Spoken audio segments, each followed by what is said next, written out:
welcome. We are going to be doing the adventure, the Handfasting, and this is a tier 3 module. Got a couple playing with some new player. So when I click on your token, just tell me a little bit, well, I guess tell the audience a little bit about your character. We'll start with Helene.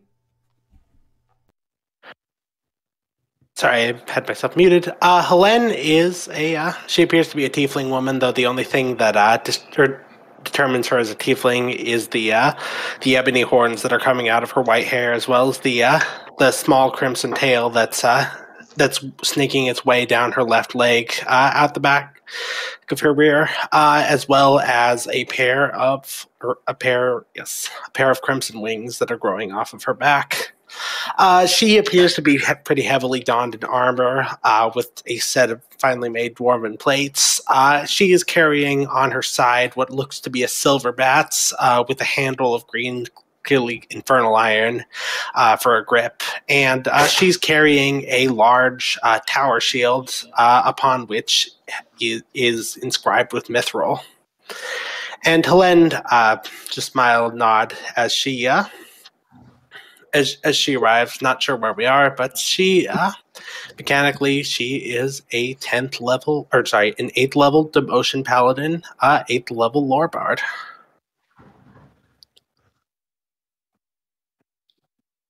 All right, we are currently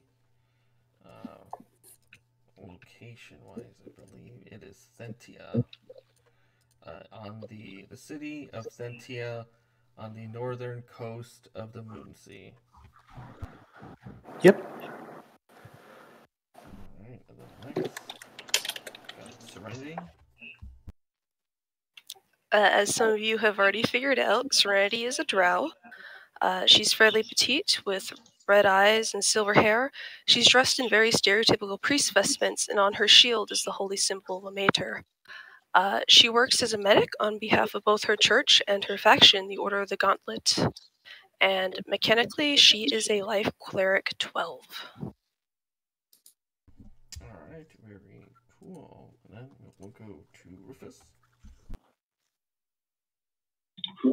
Hi there. Rufus is a worshipper of Bahamut, the Platinum Dragon. He's a bugbear, but over time, through his worship, his fur has started to get this platinum sheen to it. Mechanically, he's a wizard and a fighter. He carries the sigil of Bahamut, this like big platinum dragon, right on his shield. All right, cool. And then is it Khushi? Oh, hi. Hello, everybody. I'm Khushi. Nice to meet you all. You will see a wood elf, kind of darkish brown-skinned wood elf, show up with a Santa Claus hat on his head, sort of whistling a tune. He's got a very strange gait, kind of ambling around. He's rather dirty, with kind of like dirt caked on in a couple of spots in his body and his feet. But he'll be wearing one of these, and that will be spotless, strangely enough. He'll say, hello, yeah, I'm Khushi. Maybe you should say hi to some of my friends. Yeah. And then he'll snap his fingers, and a grumpy cat flying around will show up on his shoulder. This is Batty the catty. She loves me, but she doesn't like me so much. So she won't be that useful, but every once in a while she'll show up and kind of see invisible things, maybe. Yeah, I'll let her be for now, and I'll snap her out of existence. And here's some more of my friends. This is Bussy, the snake, and a little puppy, but probably have to leave them somewhere safe before we get going. Nice to meet you all. And oh yeah, I forgot to tell you. I like meditating. So if you ever see me like this, I'm not dead. I'm not dying. Don't worry. Just let me be. I'll be all right. Noted. Miso. Miso's a see, I always forget their stats. About 5'9", shy over 200 pounds. Well weathered. Would normally be fair skinned, well weathered, though. A human, wearing no armor, an assortment of javelins, and a huge great axe with the head of an ice block, like an ice. It's carved out of an ice piece of ice. What else? Oh, the mantle that he's wearing has Thavian runes on it. Uh, some bracers, and um, can't really say much about him other than he he just likes to get in there into the action, and he will mention that if he goes down, which is rare, that you guys don't need material components to bring him back up. So he is a level 15 Zealot Barbarian. That's it. Cool. And last but certainly not least, Hobo and Testyfish.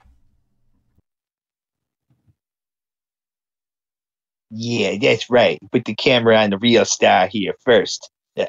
So, Hobo is a tiny bipedal rat creature dressed to the nines. He's geared up for combat. You could see he's got some sort of wand taped to like a wooden rifle stock that he made himself. And he's wearing this necklace with fire beads on it, but he's wearing it over his shoulder like a grenade belt. He's got this wicked awesome staff that he killed a closet for, and he's very proud of that. And next to him is his sidekick, Testyfish, who is a fish, and he's wearing no armor whatsoever, just his little tribal loincloth there. He carries around this tentacle, and it wiggles with arcane power. And he's also got this water bottle that never runs out of water. Together, they're a pretty ridiculous duo. Hobo is definitely the star, and yeah, they're in it to win it, man. Hobo and Testyfish. I'm gonna try to keep their voices correct because Hobo talks like this. He's just that rat guy. Testyfish, he talks like this. He's the good guy. Very Impressive. Very cool. Okay. Before we go any further, I do have safety cards, so in case we go over any topics or there's any interactions that someone feels that that's uncomfortable, we will pause the game, or we will just kind of pause for a moment, and then either just, if I get a private message, or we'll just kind of skip ahead quickly, so. Alright. Now, as I will track everybody into the first area. Actually, the only person who's not at this party is Hobo and Testyfish, which I can just kind of quickly drag along. So, as you guys arrive in this, again, you're intent that you are at Chance's House of Chance, a somewhat in this area, somewhat known location, gambling house. The proprietor, Chance, was a former adventurer, and at this point in time, but decided to kind of retire and spend his fortunes as an adventurer in building a House of Chance, or with all kinds of games and chance located therein. But as you notice, kind of the first thing is just kind of grandiose area, kind of not very, just only like one extra floor. But you do see some patrons kind of mulling about, a couple at a table. There is a very large wood and metal humanoid looking construct wearing a tabard with the initials CHC, seemingly collecting bets from losers and paying out to the winners earlier for that.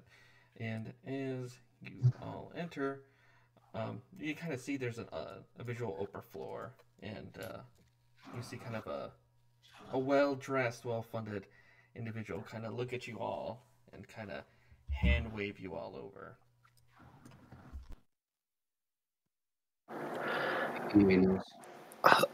Helene will nod as she sees this man and take a seat at wherever table he's sitting.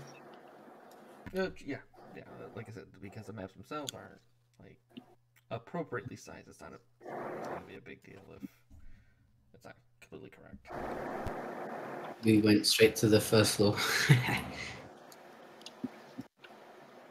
Are we all going upstairs? Is that what I'm understanding?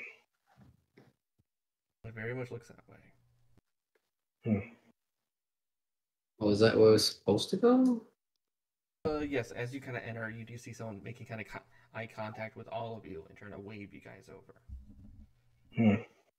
I'll scope the iron golem out. What's going on with it? Is it just a bouncer? Bouncer is wearing initials. He's also seemingly walking around the tables and sort of collecting coin and give some out and sort of. Okay. Then I won't bother it then if it looks like it's busy. After walking in, I will snap Batty the Catty into existence and ask her to have a look out for anything invisible. Okay, nice. Anything invisible? All right. He'll just kind of, as you all come in, like, come on, let's, have a drink.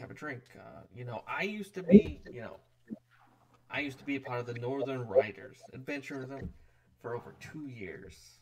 You know what? No one was as good as Magic in a little group than me. Too many things. But anyways, sorry. Nostalgia. So, the reason I've called you out here is that, the love of my life, my daughter, she's, getting married to the local lord, and you know what?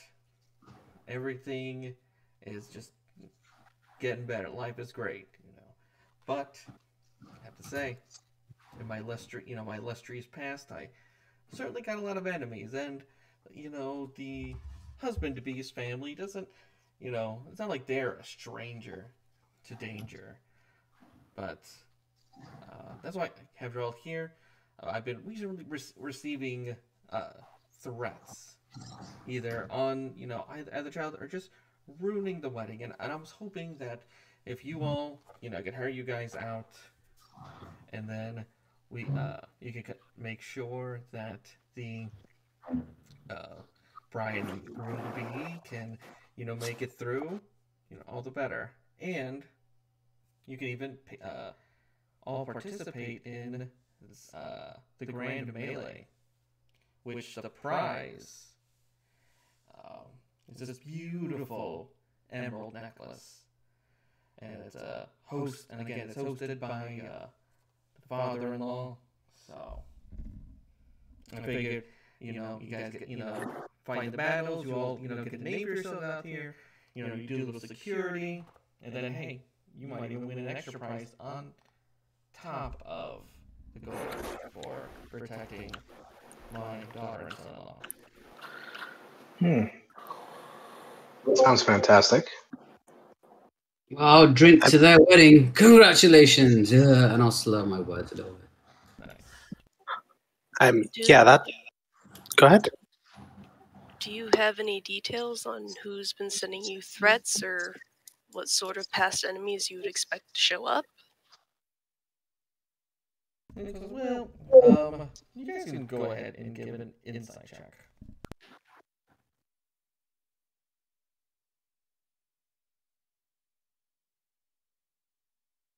But otherwise, he will tell the party, like, there's like some up and comma, probably from, a very angry customer who lost a lot of gold, just any particular undesirable.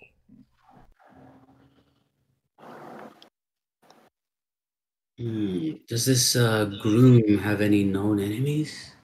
Like,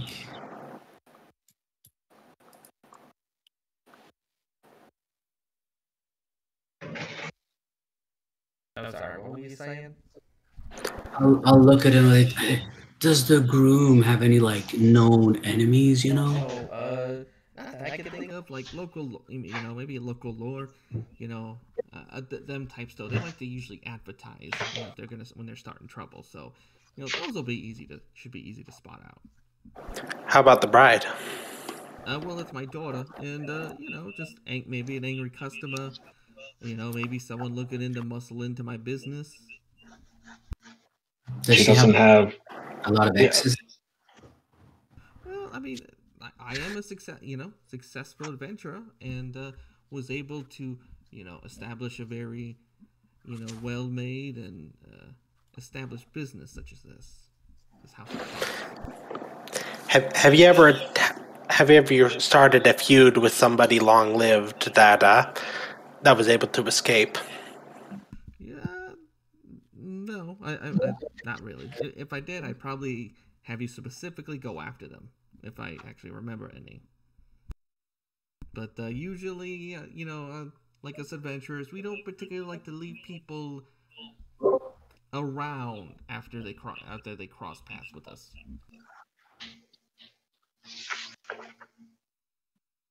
Mm-hmm.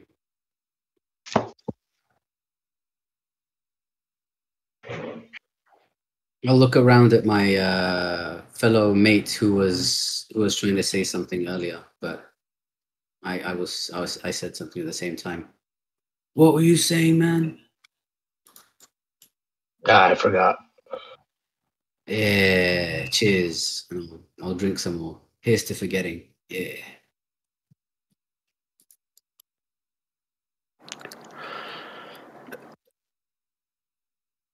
Well, when's the day of the marriage? Well, it starts first. Well, actually, it starts in a couple hours. It's just guys are able to come so quickly. Yeah, well, we've got a lot to do, but I sort of snuck something into my schedule just for you. I'm very appreciative. I mean, yeah, that does tend to be how it works out when you summon adventurers. All right, but like I said, it's we got a grand thing going on. It's also there's all kinds of carnival games out there, so you all should have a really good time. Maybe we should get to the place and kind of scout it out. Well, sure, yeah. Secure the premises, so to speak. Yeah, that makes sense. Do you have anything else, Chance, that you think we should know about this job? No, just keep them eyes open, and hopefully have a good time. You guys can give an insight check. Another one? Oh, was it Khushi? Okay, I think. Okay, so you rolled. You feel like during the conversation he might be leaving something out. Not sure. Okay, I'll look at him and be like, "Hey, man, we are trying to help you here, and I feel like you're not really being on the up and up here. I am drunk, but I'm still rather perceptive, Okay, all right. Okay, well, I didn't want to worry you because, don't want to offend, but, I've had some run-ins with the summer court a long time ago, so sometimes I might have, sometimes in the past might have had, an issue or two. That'd be another thing for watch out, but I didn't want to say anything. I didn't want it to come out wrong. When you say summer court, you're not talking about them Feywild people, are you? Oh, and I'll yeah, give it yeah.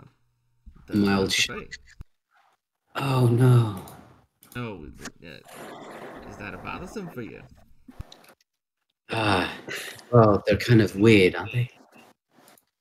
Well, I mean, so are devils, but at least Fae won't skin you alive. Yeah, but they're all friendly and all, and they kind of seem interesting. But then weird stuff happens.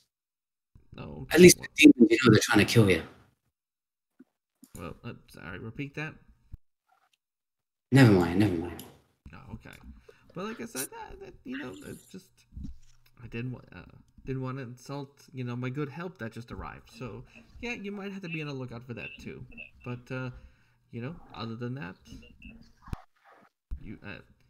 I'm confident you guys can handle this. What exactly is the nature of your run-in with the Summer Core? Go ahead and give me. Are you trying to schmooze, or are you a little more forceful? No, I'm just persuading. I'm just asking. I'm not. Yeah, I'll go ahead and give me persuasion. Cool. Hey.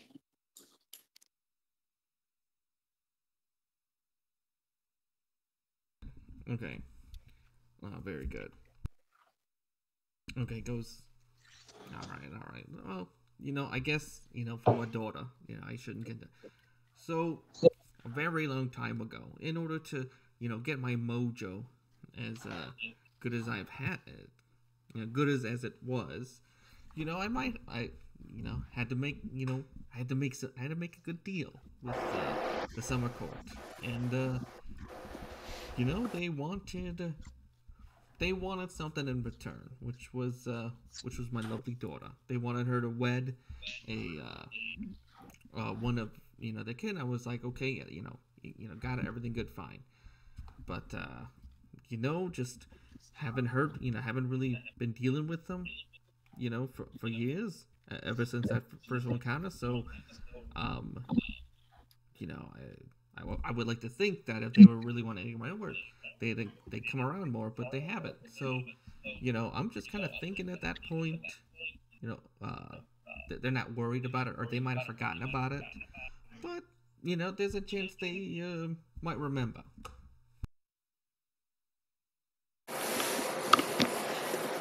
I'd say that's a pretty good chance they're going to remember, which I don't blame you for calling us.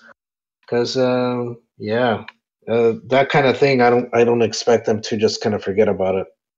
Yeah, well, yeah, I hear that. That's why I'm shelling out the big gold. But like I said, I haven't seen them for over 20 years. So like I said, I doubt I'm even gonna be a top issue. What chance? What would Hey, chance. What about our deal? Oh, hey, nothing. Not worried about it. Other stuff in the line. I'm probably on the bottom. I've spent quite a bit of time in the Feywild, and from what I understand, Fey kind of live on a different time scale than the rest of us. It may seem like a very long time for you, but to them, it could have just been very recent. She does make a very good point. Okay, well, again, like I said, it could be them. It could be anybody coming. But,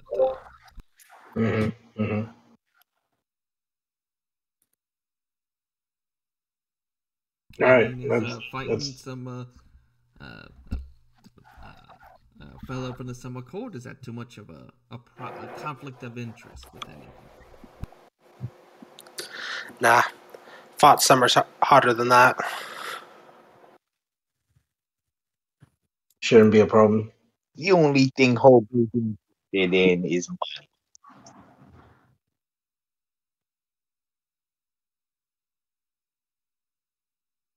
I said, what's this? I think I heard you talking, little fella. Just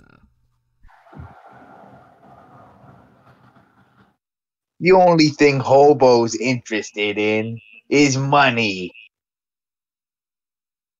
Oh, I heard that. Oh, like I said, in a letter that I gave to you guys, that there's, the amount we agreed to is in there. So,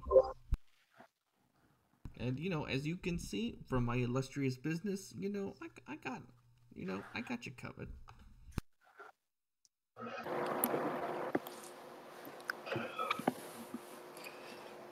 It's fine by me.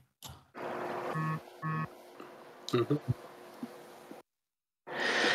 Yeah, there's nothing else to go over here. I mean, unless anybody has any objections, maybe we should head on to the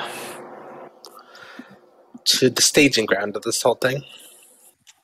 Yeah. Well, Yep. I'll even show you the way.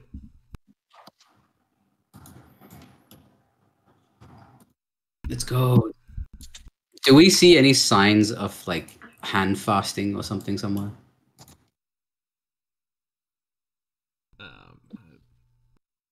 Is it written on the invite or something? Sure.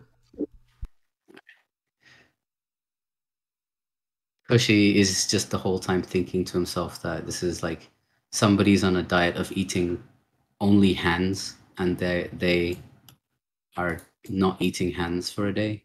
Yeah. It could be possible. I don't know.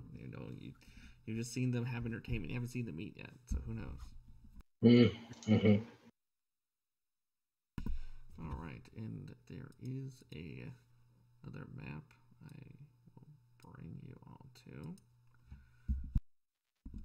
and it'll take some time and chance in the world to get all of you sent. Get to that area as I can add Hobo and Testyfish. So it's not right away. Kind of shows you around of the grounds of this little carnival, but as you guys kind of look out, you see they've got quite a number of stalls ready to go, as well as you can guys see a kind of large arena.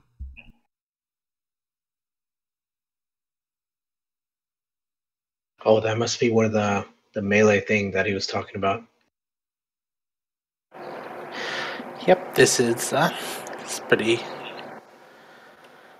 nice event. Yeah. So when you guys arrive, you will actually see a small crowd. Oh, and for lighting issues, this entire carnival is brightly lit by magical torches. Touch up the tents are there. Oh, you can see once it's nighttime. And as you guys approach, you will hear trumpet fanfare playing, as well as 8 younger, well-dressed individuals are centered around an area kind of to the south of you. You can kind of see from their obvious, very nice gowns, as ideally the bride and groom. Mm-hmm. He looks too happy.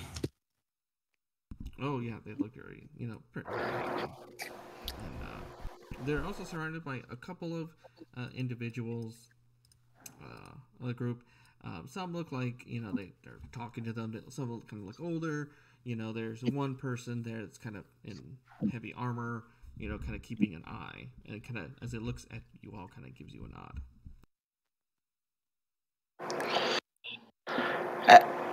As we're walking, Helene will just kind of look to Serenity, nod, and just say, I noticed you're wearing a holy symbol of the maimed god. I'm just curious, if you don't mind telling me or if you mind telling me, that's fine, but I'm just curious, what caused you to decide to enter the service of Ilmater?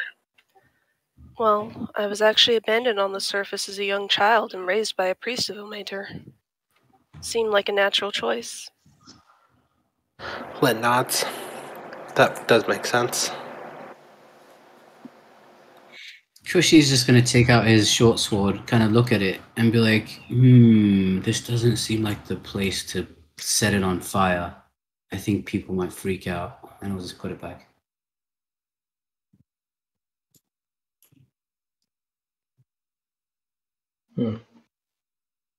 Are we okay? Well, if we see the 2 people we're supposed to be guarding, how many more people are around this area?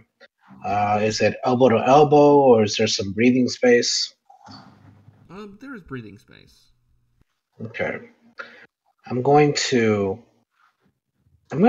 Miso's going to try and stay within 20 feet, but keeping eye eye contact with the two, and if they go behind a building, then Miso will just kind of slide over to keep eye contact where the two are going. Okay. But since he's Hobo by is gonna 8, do some aerial.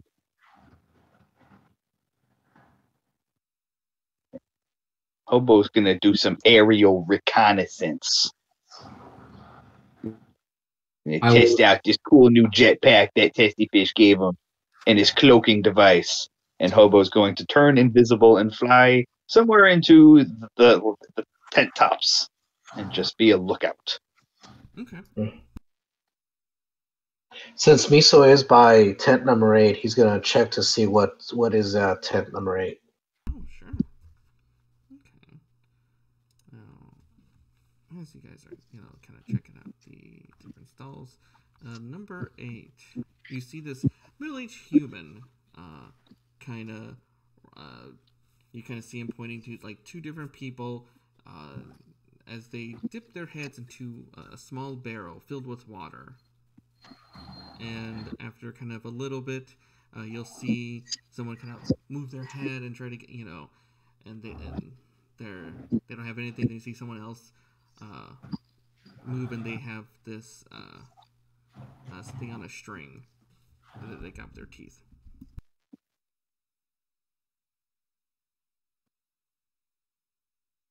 So I think I missed some of that. That it looked like they were putting their face into liquid, into water, and then they were pulling something out. Yeah, they were like bobbing for something, not apples, but something else, like a paper or like some kind of a bag. Oh, I see. Does it look interesting what they're pulling out? Because I'm like, Miso's kind of got one eye on the game and the other eye on the couple. You see the other person as they get out the item. It's like a little pouch, and they pull out like a little voucher, and you see one of them actually make their way over to tent number 10. Okay. Can Khushi kind of just walk around the whole area, just like around the like edges, not near any of the booths, and just like perceive and check for invisible things, and then eventually come back to 3? Okay. Does he see anything?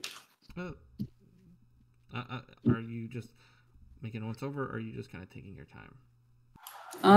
Sort of a once over, passively, but my passive is kind of high. 22. Don't spot anything. Just fair goers, and nothing invisible. The only thing would be your Tressum kind of looks up. He's an invisible flying creature. I'll wave at Hobo. Hey, Hobo.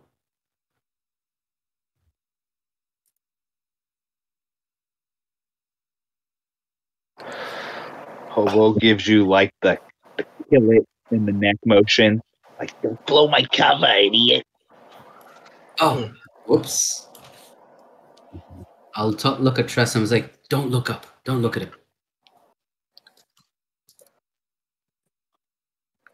Helene's going to start inspecting this tent over here as she just kind of keeps her passive eye on the couple. As she goes to look around the fair, she'll look at this tent here. Okay.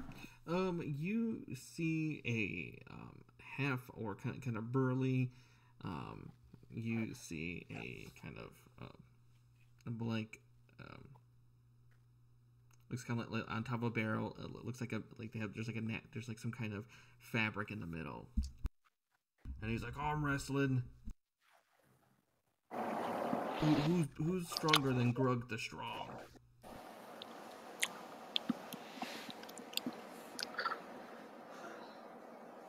Helene shrugs and will try and sit down. Okay. That's all right. All right. So, we'll do this over a series of rounds. So it'll just be contested athletics or strength check.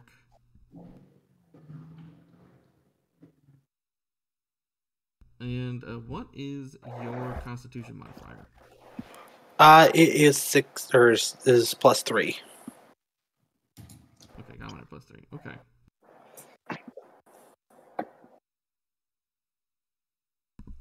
So we do a best out of 3 opposed checks to see who wins this round. All right. Okay. First on his end, Grug. Nice.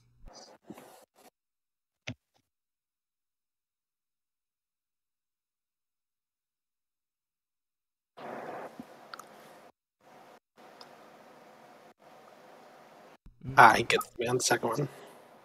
All right, and then one more. Damn, he gets me on the third one. But kind of looks at you forward, just kind of. Actually, we'll see if he noticed a very fine looking belt on you. Nope.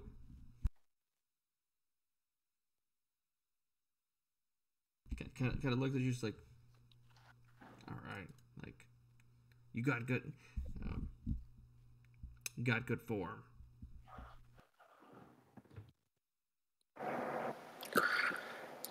She nods. I mainly use this hand for hitting people with a bat. No, I can respect that.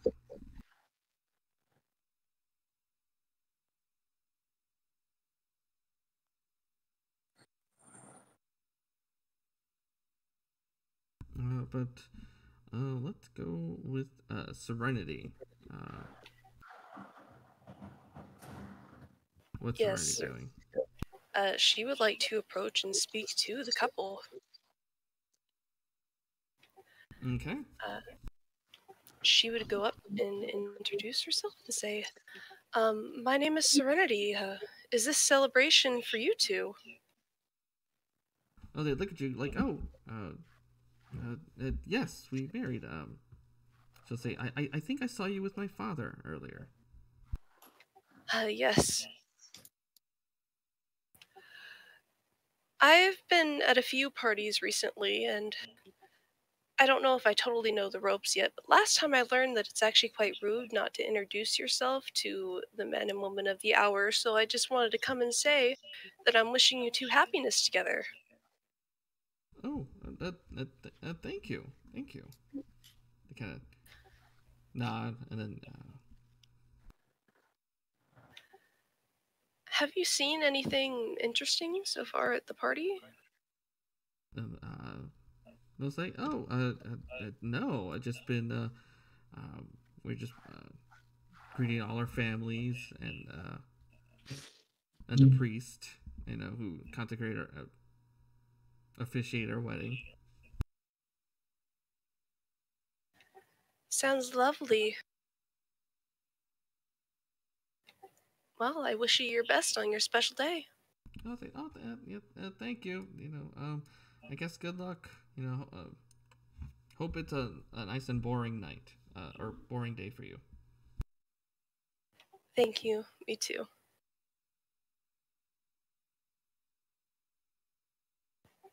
That's it. Cool. She just wanted to see if she could get some information out of him. Sure. You can do me an insight check while you're there.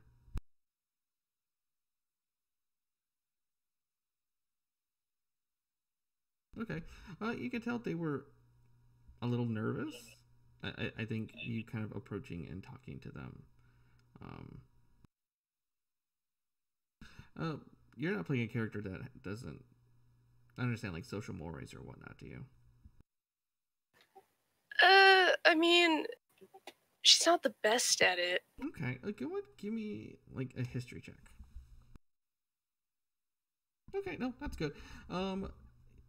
Like thinking about it, usually when there's usually a lot of families are like royalty or more wealthier. Typically, so that's a custom to like anytime, they don't all they don't always whether enjoy interacting with the help. So, I see. They were a little taken back, but they weren't rude. They were just kind of.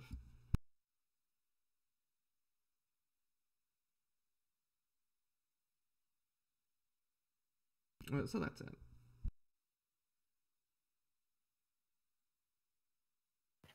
No, that is totally the type of thing that Serenity would like miss. Oh, sure, yeah, and they noticed like your priestly garb, so you figure just because of what you represent, you have the priestly garb, so they weren't necessarily like going to be like, oh, please go away. They're like, oh, a priest, okay, let's be polite. Look down at them, their long nose. Hello, you. Oh, okay. Hello. That kind of thing? Kind of, yeah, but they're a lot more polite because, especially since Serenity is a member of the cloth. Or appears to look that way, at least.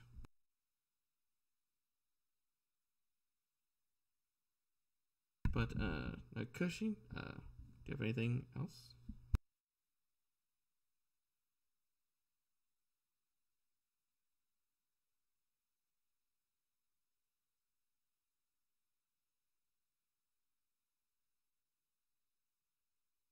Khushi, can you hear?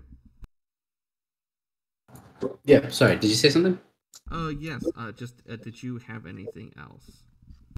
No, I'll be looking at what's going on in the tent 3 and play if there's a game going on. Oh, okay. There is definitely a game going on at tent 3.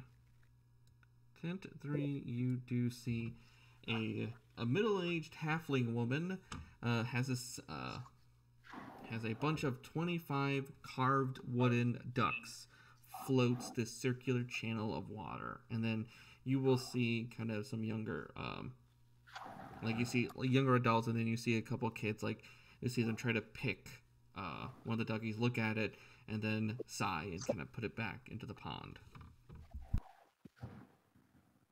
Ooh, these ducks look fascinating. What's with the ducks, lady? Oh, she says, oh, welcome. Oh, well, just I moved the current, and you have to pick the right duck that has the prize underneath it. Ah, there wouldn't happen to be a bomb hidden in one of these ducks, would there? Hmm? Why would there be a bomb? And actually, what is a bomb? One of those things that goes.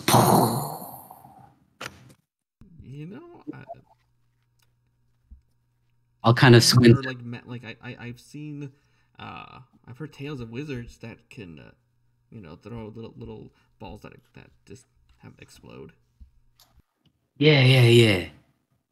I think one of my friends might have one of those, but never mind that. How about you? And I'll kind of give them like a squinty look. Oh, should kind of look at you. No, just prizes. I don't know why, but I trust you. Well, I want to play with the ducks. What's the game? Okay, well, it's just luck, and out of game, just roll a d6. Okay. I'll just say you get about 2 tries. All right. Pure luck. Okay, fine. Okay, pull a duck. Nothing on the bottom. Ooh, this duck didn't do it for me. I'll try and pull another duck. Mm-hmm. Oh, you know what? You think you see like a little like a paper floating on, but the duck you grab is the wrong duck. That is also indeed another blank. And she'll say, "Oh, good luck next time." Yeah, the ducky wasn't lucky for me. Oh well, I'll try again some other time. Oh, of course. Oh, thank you. And I will drop a silver coin. Okay. And if you see anything suspicious, let me know, okay? Oh, okay, dear. Excellent. And I'll walk along. All right, cool. And then, Miso, anything? Well, when you saw Serenity approaching the couple, Miso figured like, what the hell? I'll give this thing a try. So Miso would like to do the, give this event a try. What does he need to do? Oh, the bobbing. Okay. Yeah. Oh, all right. So, really, all it is you see the guy that's ahead of it, and you're on. I think you're on 8. Okay. Mm-hmm. This middle-aged man. He goes, I'm Bruce. Nice to meet you. Oh, just easy. Just dig in there. Just put your head under the water, and then stay as long as you. Well, you got to try to grab the. Try to grab the. Get the prize. I got it in a pouch. Okay. All right. Let me at it. Okay. So what this pretty much is, you have about 2 rounds, where you're kind of bobbing underneath the water. What's your con score for Miso? Con score is 18. Okay, good. All right, so you're like kind of evenly matched with the gentleman, Bryce. Kind of a stocky, kind of big, kind of built guy himself. But what you essentially got to do, just for 2 rounds, give me 2 con save checks. Saves or checks? Con saves. Okay. Con save coming up. I got a 25 and a 22. Okay. So, and then we'll see.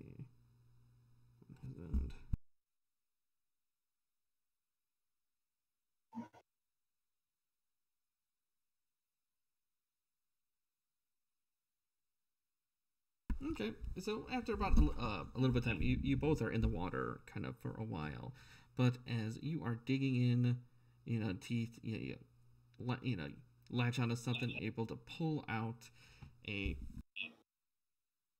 little pouch, and there's some clapping around you, and go ahead and roll me a percentile dice. Okay. 11. All right, you pull out and gives you see the guy Bryce like, all right, good job.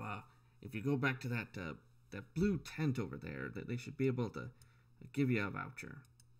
Oh, that's what the other people had. Okay, gotcha. All right, thank you. I'll tip the person running the tent. Have I? Why not? I'll give him a silver. Oh, well, thank you very much. And then I'll walk over to tent number 10. Okay. You hand the voucher, and they hand you a small doll that, as you kind of move around, it seems to kind of mimic your movements. Oh, interesting. Okay. And then Hobo and Testyfish.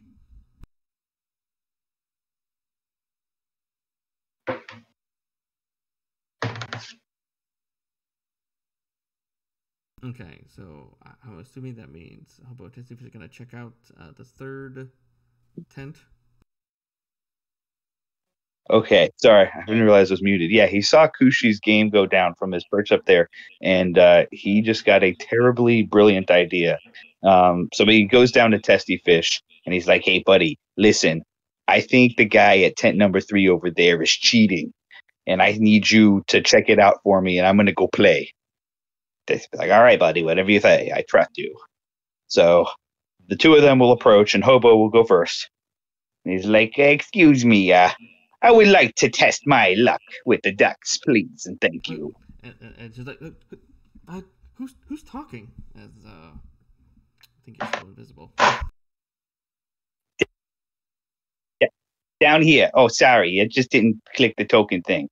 Yeah, cloaking devices, you know. Yeah, down here. I'm the rat. Yes, I would like to play, please. Of course. And just like, let's roll me a d6. All right, so Hobo's going to climb up onto the table, and he's looking at all the ducks, and then he mentally tells Testyfish through their bond. He's like, "All right, buddy, do your thing." And Testyfish will close his eyes and open them up again and activate his ghostly gaze. So now he can see through the ducks. Which one is it? Okay. Well, since you're doing that, you can spot one of the ducks has a pouch. You know, like a little pouch underneath that. You know, so that, Testyfish will tell Hobo which one it is through their mental connection, and Hobo will pick that duck. Okay, nice. And you also get a little paper in a pouch, and go ahead and roll me a percentile dice.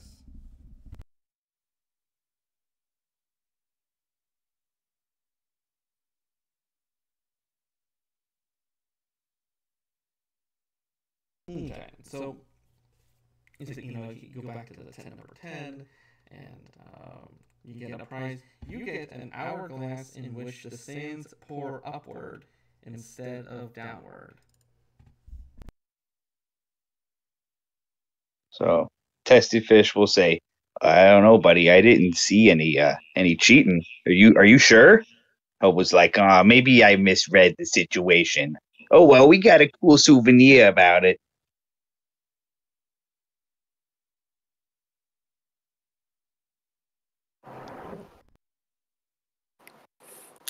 Len is going to head over and check out Tent 7. Which character? Helene. Awesome. I was actually going to ask Helene when you started. If you guys want to, if you talk more in the third person, I might recognize your voice. It'll be easier to know who is talking. So. Serenity also wanted to do Tent 7. Okay.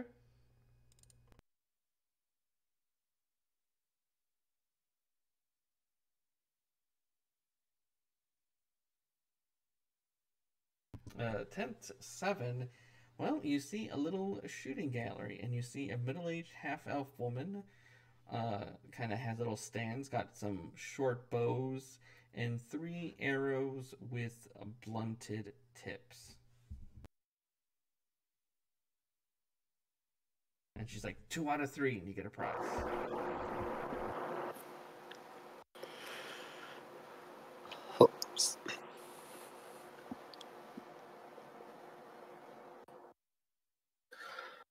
Helene nods and will buy a buy passage, not buy passage, buy a play at the game.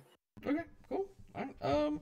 Essentially, you're just gonna do you're using a short bow if you need to input that, and just give me a ranged attack roll. Let's see here. Okay. 19. All right, solid hit. You got 2 more tries.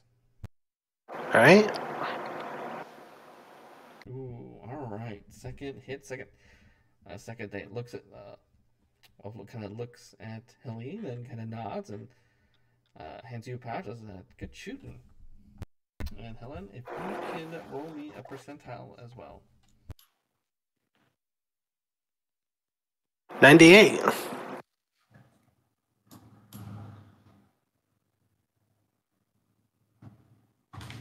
Okay. Can I go back and forward? You get a small wooden mermaid statue.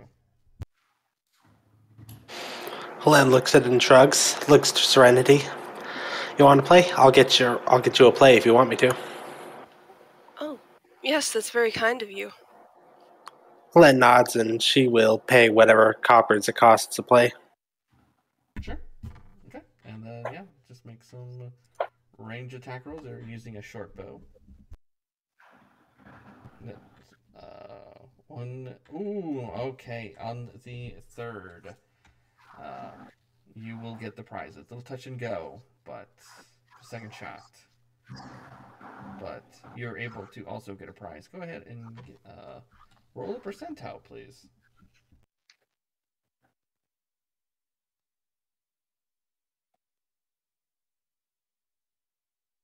All right.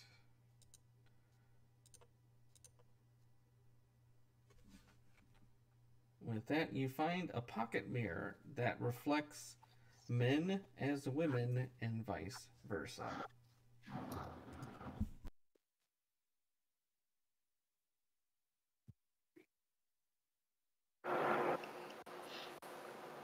What is there neither?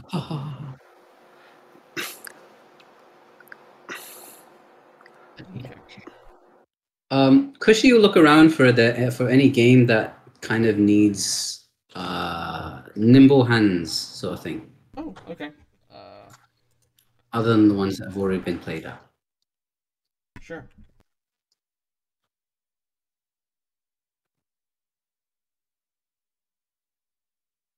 Do any of the other tents have something like that? As I am looking just to kind of see, you do see a lot of like, the only thing that might become close is you do see a tossing a ring. You feel like you need a little bit more. It looks like more acrobatic. I'll go try my hand to that one. Okay, in there you will see a teenage halfling,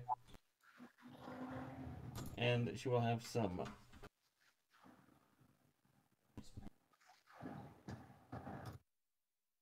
I'll look at them and be like, "Oh, this game is so fitting. I have to put a ring on it. Do I?" And says, "Oh yeah, oh, well yeah, that's how you win the game." She will not get the reference to double entendre. Oh, okay. But there you it looks like it could be kind of a straight throw, but you think because it's one of those ring toss, how you can kind of tell with your passive perception that how they're kind of shaped, a little warped in certain areas, so it makes it, you have to kind of almost like acrobatically, fling it in a way to get it in through the. Mm-hmm.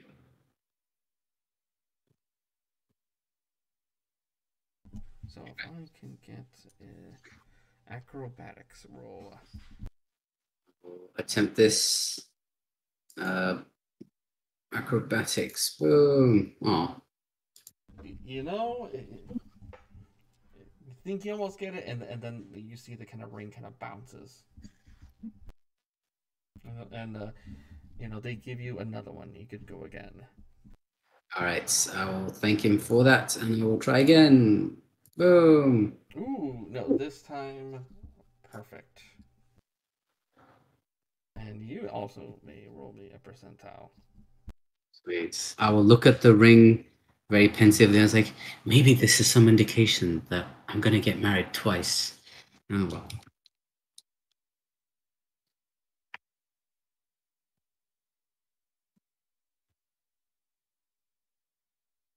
You find you get a small blue glass butterfly attached to a barrette. And when you open the clip, the butterfly stirs and gently flaps its wings. Oh, lovely. So kind of like the butterfly that's like literally in the picture, like in my picture. Well, it's a butterfly or a bird, but yes. Well, yeah, close enough. I will put my beret on top of my Santa Claus hat. Very nice. Very happy with myself. Awesome. Has everyone been able to get a prize? Yes. Rufus would like to try the game number 9. Okay, Rufus will try 9. Okay.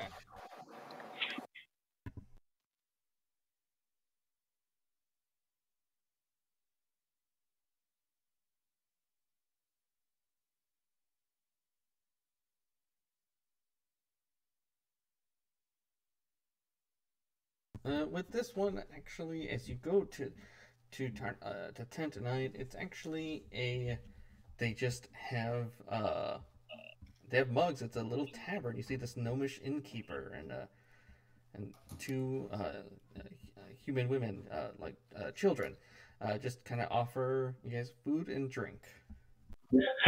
I found the best game. Yes. And I'll say right.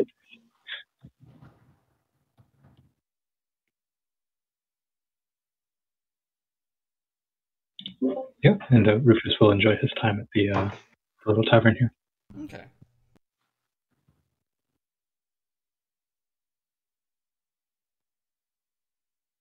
Helene, there aren't. I would say more social games. They all just look more like. You see another game in 10. It looks like more games of chance than anything. Okay.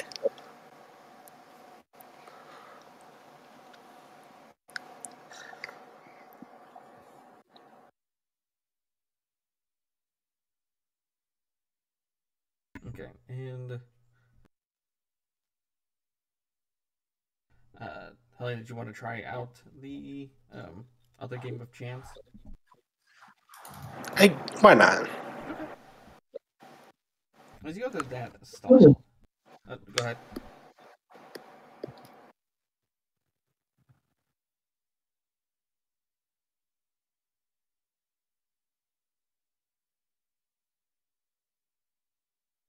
Okay. So as you look, you see a elderly human woman, little frail and gray-haired, but she sits next to a large wooden wheel that spins on a central axis. And as she kind of spins, as it spins, go ahead and roll me a d20.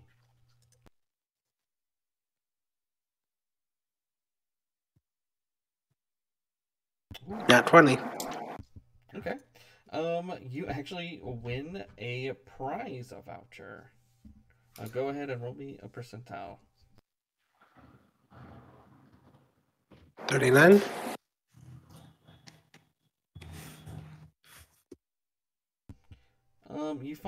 You will get a blank mask that allows the wearer to look exactly like yourself when worn. Like myself specifically? Yeah. Helene's going to pocket that. All right. Well, and we'll kind of say times passed. Suddenly there is a middle-aged human will kind of approach your group and says, sorry to bother you. We're gonna start to have the grand melee, and I was told you all were interested in you guys were contenders into that event. Is that correct? Yeah. Says, oh, good. Yep. Here's the paper. Here are the rules, and I need a team. What do you all call yourselves? Ooh. What do we call ourselves?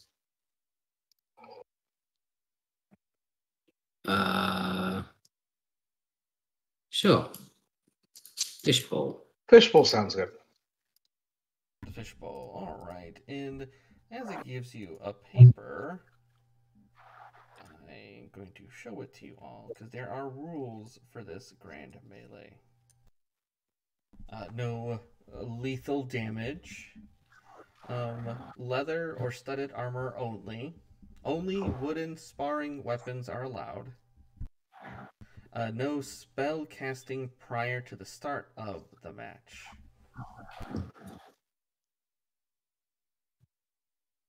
And this includes casting prior to entering the arena. All right. And Cool. then they will kind of have a little stall.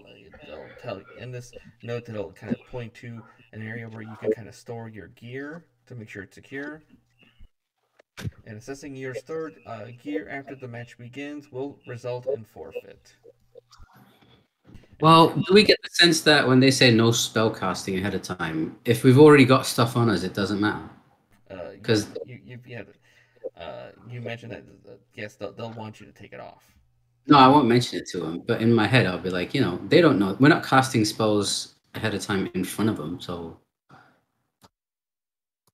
unless someone's Miso will shrug and just kind of look at you and figure it out. There. When you say no spell is casting beforehand, does that mean it's going to involve a dispel magic?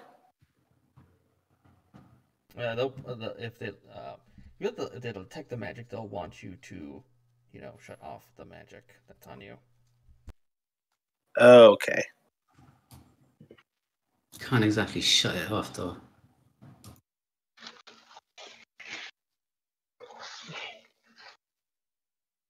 Oh, well. Well, it's up to them to find out. Cool. At least our spells don't really have any visible stuff going on. Out of game, any kind of buff spells you guys have, and you'll have to just, shut that off.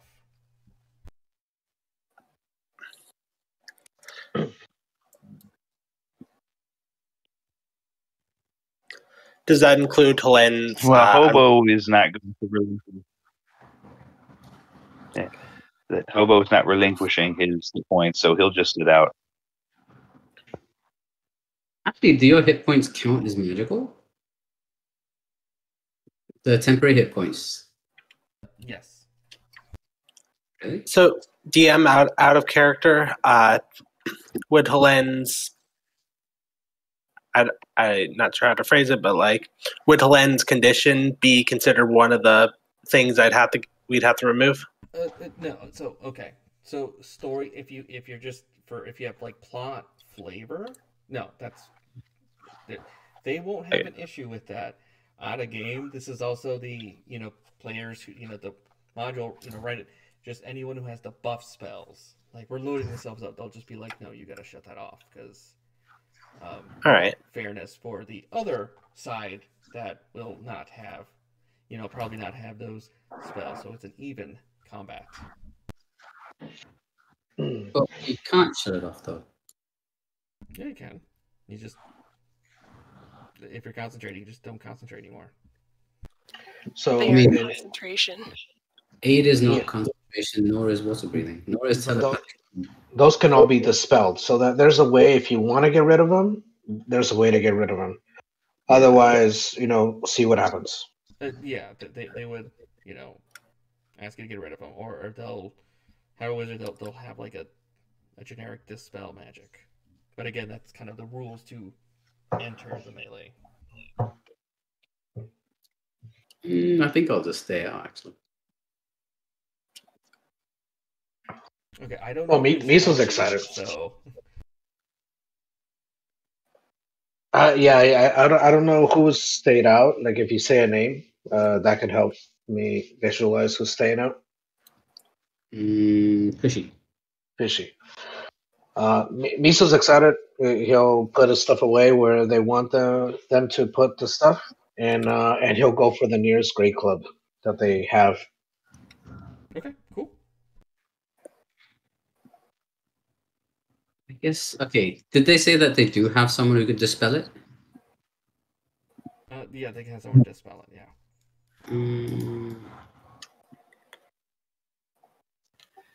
Do we feel like we have to participate to get whatever the prize was, or is it just someone, if our team represents, that's good enough? To get the prize, you'd have to participate. And plus, our benefactor would be highly displeased. They were looking forward to seeing us in action. I know, but it seems kind of dangerous to just throw away a bunch of buff spells in case all hell breaks loose. Well, if all hell breaks loose, we can put them back on, right? Not really. Not really. You got the Okay. slots for that?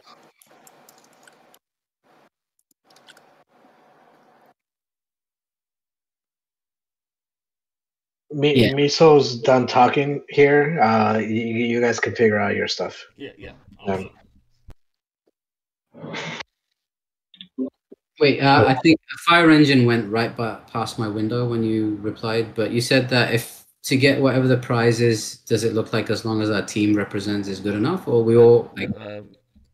You feel like, okay, out of game, you feel like there needs to be at least enough of you participating to, because again, they're just going to be the ones attacking, fighting whoever the other team is. So, granted, it's not no lethal damage. It's just whoever gets knocked out first. So, Right. So we just need to field a team, right? It doesn't have to be all of us. It just has to be something respectable, right? I guess like enough of you, but again, those won't have any buffs. So, Right, so we have one person. What if instead of this is getting way too. so instead of Hobo and Testyfish, that is the rules. I mean, you guys could just players stay out, and I guess I'm running a combat with just Miso, I guess. Yeah, bring it. I mean, Helene will participate. What if? I need at least half of you at this point, Yeah. since it sounds like they're complaining way too much about it. Yeah, it's just kind of nature of the rules, and it's like, yeah, you just can't come in like super buffed. So Testyfish and Hobo will instead replace themselves with a conjured fey mammoth.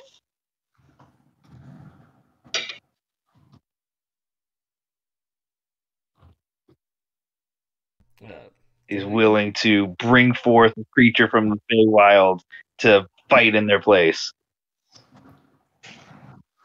Interesting. I'll look at the judges to see what they say about spellcasting. Okay, so you're bringing a summoned creature. Yeah, but Testyfish is not going to fight. Only the summoned creature is going to fight. So summoning a champion kind of thing. I was actually going to summon a mount of choice for Miso, whatever mount you want, up to a mammoth, challenge rating 6. No mount. Thank you, though. Okay, well then the mammoth will just fight beside you. Okay. I can debuff one of you into like a T-Rex or a giant ape, and then you won't have the benefit, and you'll be like significantly less strong than your tier 3 character probably. I'm down for that. Rawr. I'm going to go explain to the judges how polymorph is technically a debuff in this case and see what they think. You're speaking to them, and they're like, no, you're casting spells before the start of the match, explicitly against the rules. Okay. They don't like it. Well, you can make me a dinosaur some other day then. Sounds like fun. Rawr. That was cute. That was cute. Okay, so it'll. So is it? So that I got Miso, and is anyone else? Helene's participating. Okay.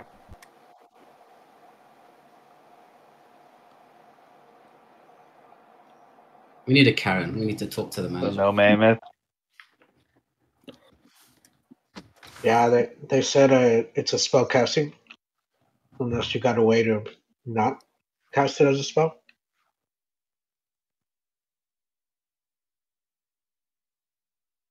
You're not a druid, are you? I don't think Mystic Arcanum skirts the word. I don't think Mystic Arcanum skirts the technicalities of it. I'm just, it's like I'm just drafting another teammate, and I have to do it by summoning them through a Fey portal. Do the tournament organizers have a quarterstaff? Oh yeah, they can supply you any generic component, to what you have. They'll have, player's handbook stuff. And that quarterstaff, does that function as all arcane spellcasting component of a quarterstaff? Sure, yeah. I'm sorry, I don't know who's talking. Okay, great. It's Rufus. Wonderful. Yeah, Rufus. Yeah. So yeah, you can essentially have essentially your spell casting focus. You can have a non-magical version of that, so you can still use it. Yeah. Oh. Okay, and sure, I'll participate. Khushi is just having fun at this point. He's like, what if I offer to play blindfolded, eh? I'm sorry, who's talking? Khushi, I said. Okay.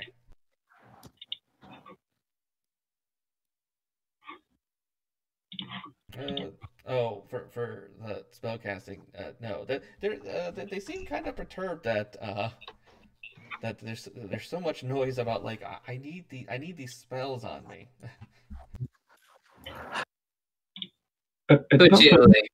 It's more like already there. All right, are we allowed shields? Like, is a leather shield okay? Oh yeah, sure, yeah. You can they can give you a shield. It's a decent little arena, so I'll have everything kind of an equivalent to what you need. All right, Khushi. If it feels like we need to make up the party, Khushi will fine, and then he'll walk up and he'll get dispelled, and he'll stand with the team. Okay. All right, so that's Khushi, Rufus, Miso. Are they dispelling us? Yeah. If you got the buffs on, yeah. Oh.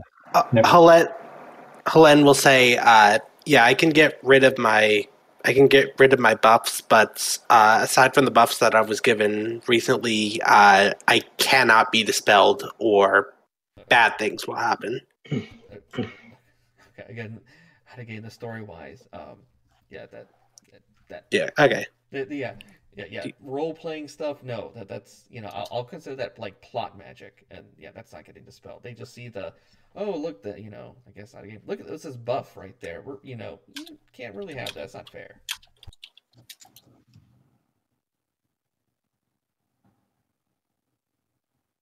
What do you mean you can't be dispelled? It's complicated.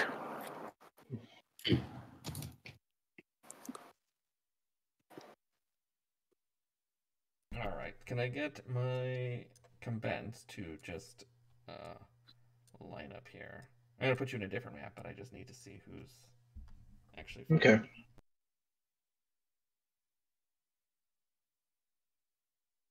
Khushi stands there with this on, picking his nose with a quarterstaff. Nice. Pick a winner. I will. I'll summon my owl familiar, and it'll join the fray. I won't mention that it's a familiar. It'll just fly over. Sure. Was that for Testyfish? Or I don't know who's that. Was Rufus. Okay. He summoned like a silver owl. I'll just let's see here. Put a token of Rufus, but I'll just give it wings. Yeah, I'll just... There it is.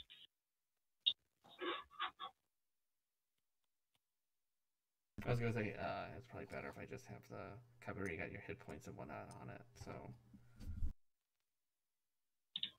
Oh, Rufus himself isn't joining. His owl will sit on Khushi's shoulder, though. I'm sorry, say that again? You're not joining yourself, but who is? Rufus himself isn't joining because he didn't realize he was getting dispelled and he has contingency up. But his owl will join and sit on Khushi's shoulder. Oh, okay. So it was just an owl. Okay. Yeah. That's what the wings are. It's just the owl. Okay.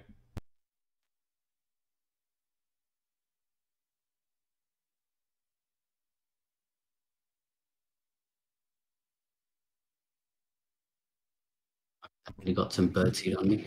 Quick update. Quick.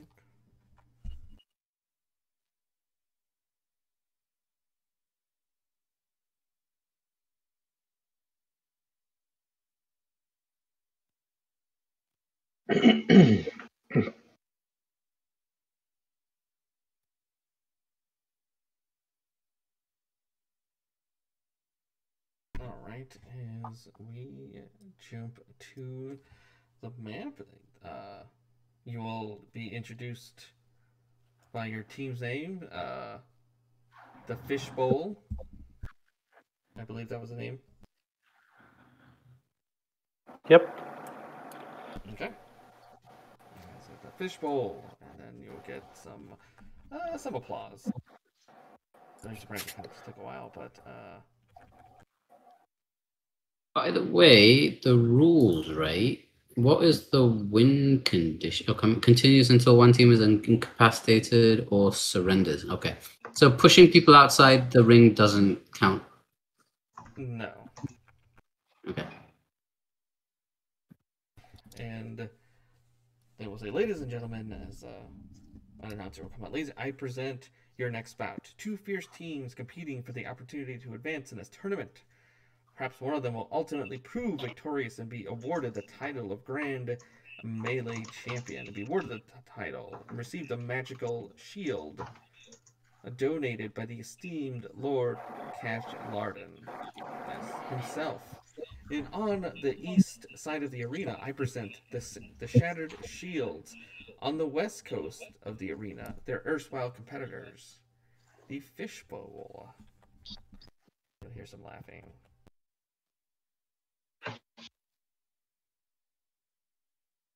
And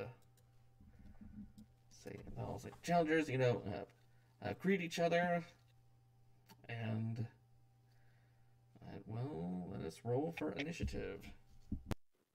Sizing them up, what are we matched up against? What do they look like? Sure. Go ahead. Yes, give me a group insight check.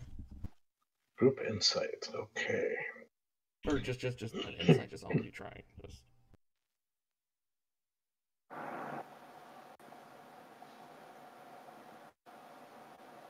Oh. Okay. So,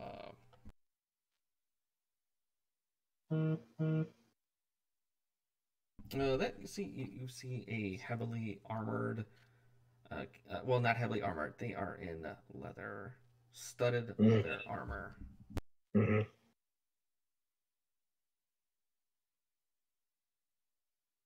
Okay. I would say that's the only thing is leather armor, but has a sword and shield.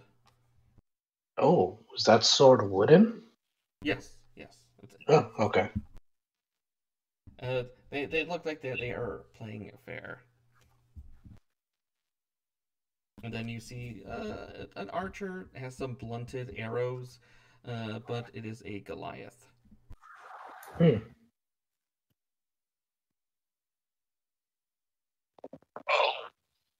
And you see a spellcaster of some. She also has kind of like a wooden version of a wand. Oh, interesting. Okay. And then you see kind of a little more kind of stuff. They have like double wooden. They have like a wooden short sword and like some wooden daggers and a crossbow and like some blunted arrows. Mm-hmm. And this one, you see this scrawny looking, well, it's a half orc actually. Scrawny kind of half orc with just a single a dagger, a wooden dagger. I'll say Helene looks Helene. scrawny, but something's kind of strange about it. Hobo, do you know this guy?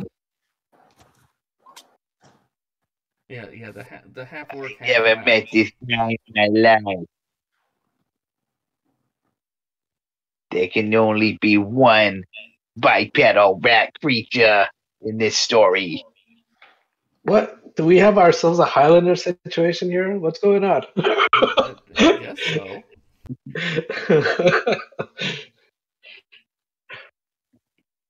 But yeah, everyone looks ready to go, and By the way, they didn't say anything about like if we're wearing magical gear, then they're okay with that, right? you'll have to wear leather or studded leather armor, and then just Yeah. wooden weapons. But otherwise, I've got like you feel like they're more focused on like the buff spell. So Yeah. How about a shield? What's up? Oh, I was going to say, how about a shield? Unfortunately, Can we bring her on? No magic shield. That's going to be a no go. So like magical shields, but I'm talking like if you got your belts and other like like clothes, rings. like a ring. Yeah, like jewelry. The jewelry stuff. Yeah, that's fine. They don't seem to notice that. They're just kind of like you with the the awesome looking sword. Please use this wooden one. It won't kill somebody. Oh, with that nasty looking shield. Please use this wooden shield. Would they have said anything about Miso's really well polished gauntlets, bracers? No, I'm not gonna worry about that. The only thing I'm worried about is on a game is buff spells and like obvious like magical armor.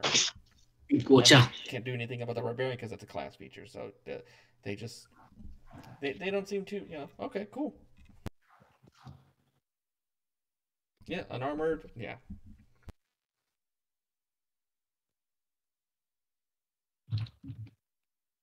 So, yeah, that's right. Testyfish is also unarmored.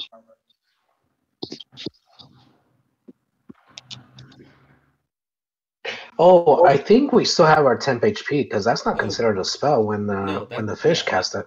Yeah, because that's a class feature. That's more. We can just. Yeah, that's fine. So we keep them. Yeah, that's what I was saying earlier. It's not a magic thing. Yeah, it's like a feature, a class feature, so it's fine. It's a magical effect, though. No. It depends on who's running the game. If they consider it entirely magical, for this purposes, no. It's just it's you just feel good. You feel inspired. Mm-hmm. I'm feeling it. Yeah, let's do this. I'm just high. Okay. All right. Well, I am rolling initiative for. Oh wait, initiative.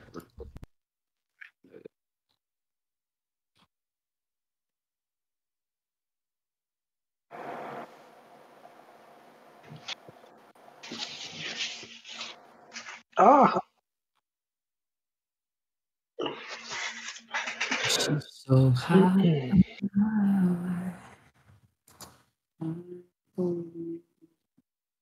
So lovely.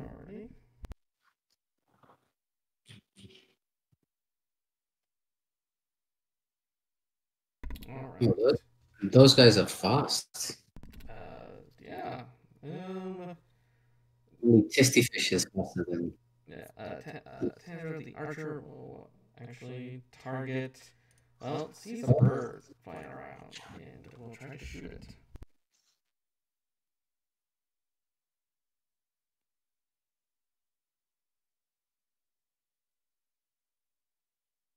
So 2 shots on the bird. No. Yes. Oh. For 5.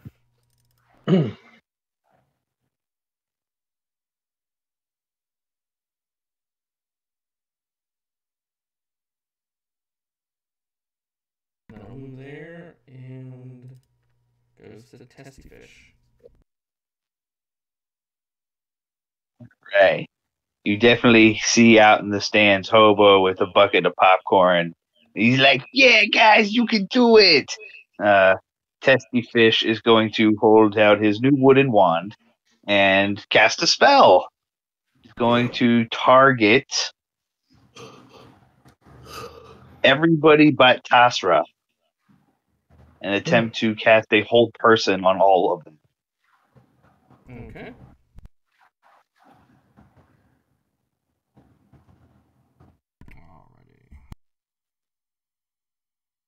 In cap.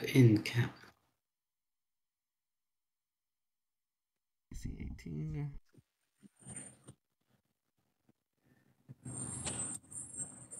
As spectral tentacles come out of the ground, grab their minds. Yeah, the knight kind of falls into the tentacles, tries to get out because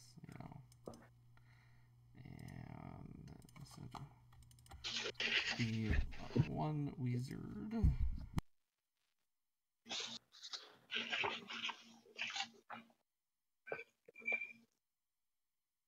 Okay, that's a no-go. All right, and the, of course, perfectly normal, scrawny half-orc.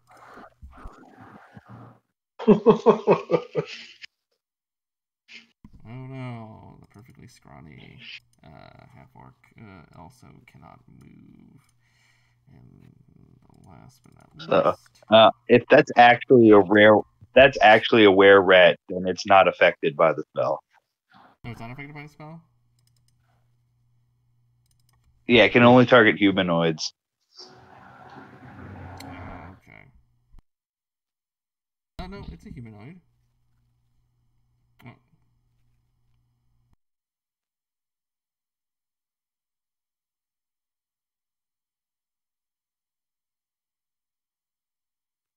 Well, all right, cool. Yeah, He's no, paralyzed. Yeah, humanoid. All right, look, 4 out of 4. Very nice.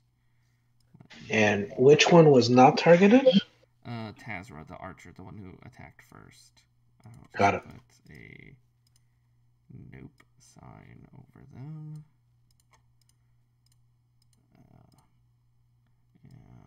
And then it's a save on their turn, right? They do get to save again at the end of their turn. As a bonus action, Testyfish does his bonus action, and he will summon another tentacle, the tentacle of the deep. We'll kind of pop that bad boy right here in the middle of the land here. And it has a 10-foot melee attack reach, and he's going to strike out at the were-rat. Okay. Does identical bypass magic? Is it considered magical? I posted it. You can definitely rule on that. It definitely says you can magically summon a tentacle. A spectral tentacle. No, it's cold. Oh, it doesn't. It is cold damage. So that answers the question. Yeah, cold damage. It's cold damage. Thanks. Would you want to it strikes out? No, I don't. I thought about that, but I want it right there. Oh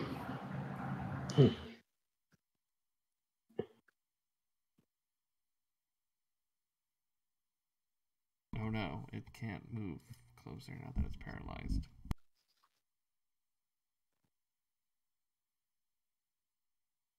Okay, anything else for Testyfish? But that's the end of Testyfish's turn. He prays and begs the party to keep him protected while he concentrates. Okay, and the assassin can I break out? Oh no, close, but no. Miso. All right. Let's do bonus action rage to start off, and I get 20 feet of movement. They're all wearing studded leather, from what I assume. Well, yeah. I mean, some leather. I think. Leather, Okay. And actually, I think. Okay. This one. This one. Just robes. You don't see any armor. Can you ping that one again? The regal, was it? Yes. Okay. All right. Choices. They're all paralyzed. Why not? 5, 10. I will tap the the tentacle just a little bit as I run by it, and then with my great club in the other hand, I think with my rage movement I can make it up to Tasra, and I'm gonna just whack Tasra right upside the head with the great club. Okay. I'm gonna do it recklessly, Mm-hmm. and let's see. And I am raging. Does a 15 hit? Oh yeah, 15's gonna hit. Sweet. That's going to be 38 damage and radiant. Magical radiant damage. Are they still up? Barely. Barely. Okay. Using the Great Club momentum, I'm going to swing around for my second attack and then come straight down on their on their head, but I'm going to try and not do it lethally. I'm going to just try and knock them out. Oh, yeah. Let's see. Recklessly, 21 should hit Mm-hmm. for an additional 23 damage. Okay, and then you are reckless. Okay. Yeah, and just to clarify, I was hitting the archer that was not held. Yes, yeah. He said Tasser, so I'm like, okay, cool.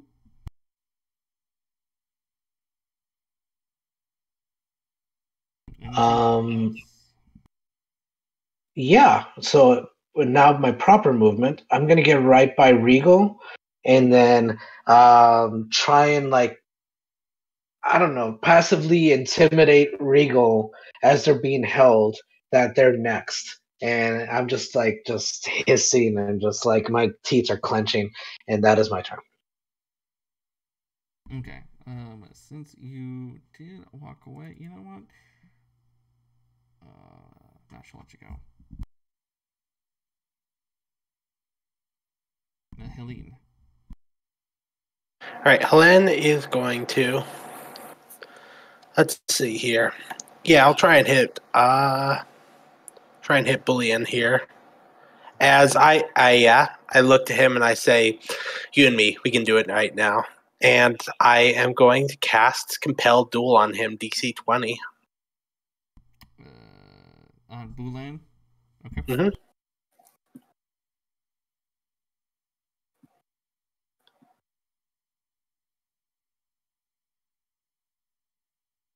Wisdom saving throw.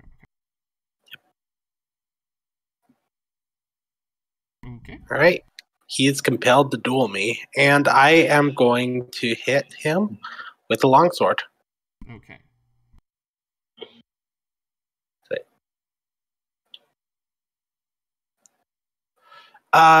14 to hit. Let's see,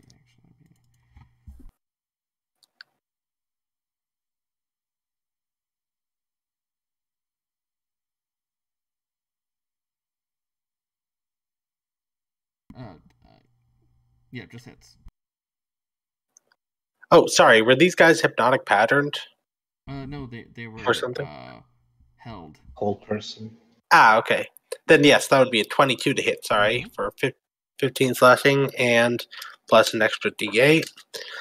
For that is 23 slashing. Okay. All right. Then I will do that once again. Okay. And would you look at that? It's another crits. This time natural. But I'm going to put a second level smite on that because paladin rules, but I will still make it non-lethal. Okay, that's good. End of turn.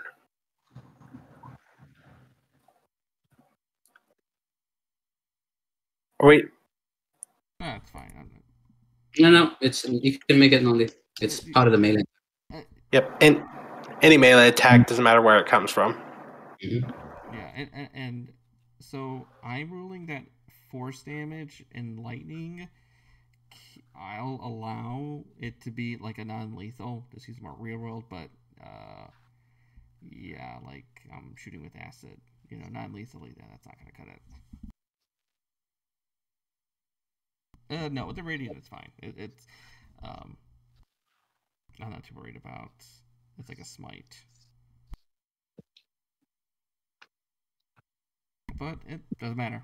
Still in the game, but barely. So, no worries. Anything else for Helene? Helene, and no. Khushi. All right, Khushi is going to, be all happy, and he's gonna look around at the crowd, at the people looking, and be kind of cheering himself on. He's like, "Yay! Are you not entertained?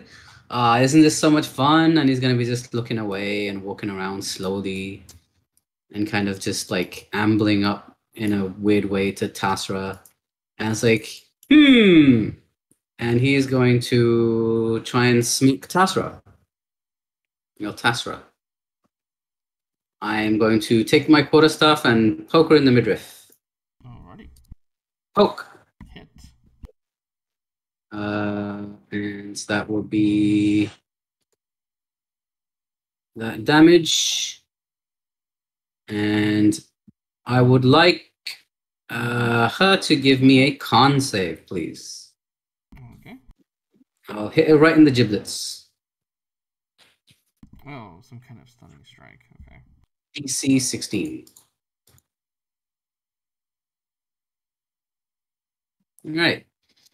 I will look around at the judges and be like, "Judges, we've won! End the game!"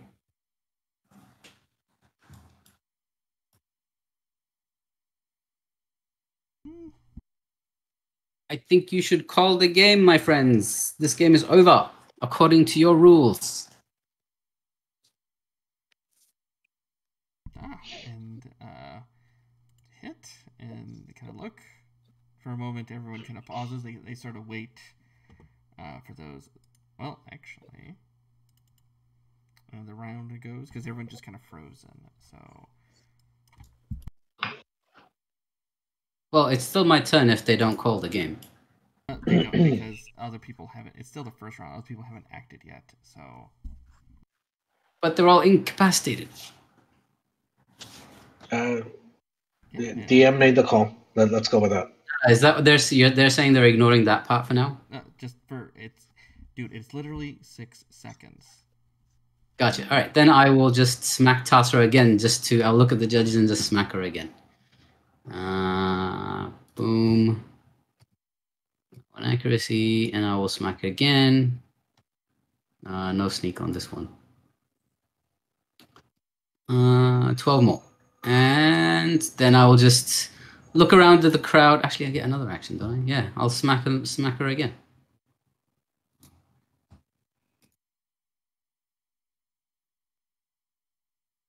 Another 7. And I will just, walk around her sort of slowly and look around at the crowd and kind of be cheering myself on and the team on. End the turn. Okay, it's still only 6 seconds, so. Right.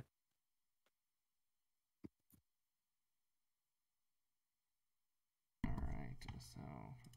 I'll be like, "We can play with our food a little longer. Yay." Okay.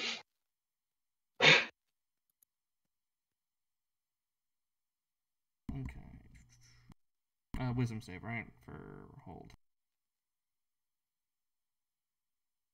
Nope. Alright. Rufus? The bird. Okay, so Yeah, he flies up okay. into the air and then he's going to end his turn. Okay.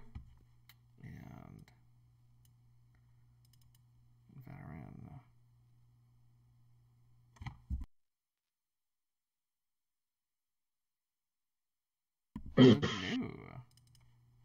So yes, after the 6 seconds it took everyone to kind of register that they don't move, they will call the event.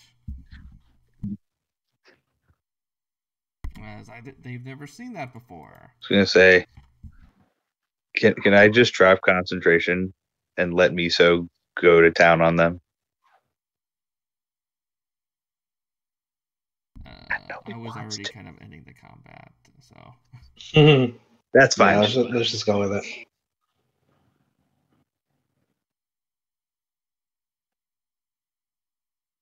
That's just torturing them at that point. Alrighty,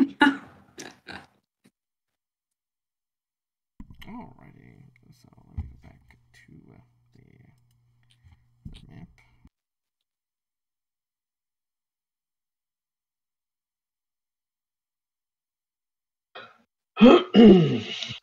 Alright, so after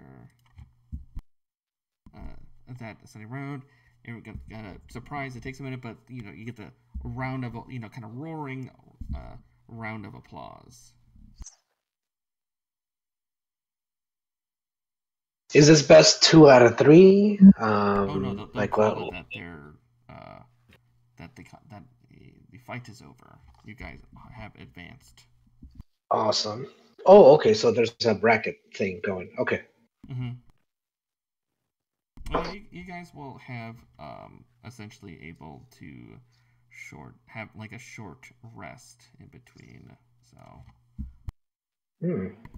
you'll have enough time in between the other fights to go on to kind of take, for those that are fighting, to do that long rest. I'll go on the side and meditate for a little bit and be like, Serenity. Now.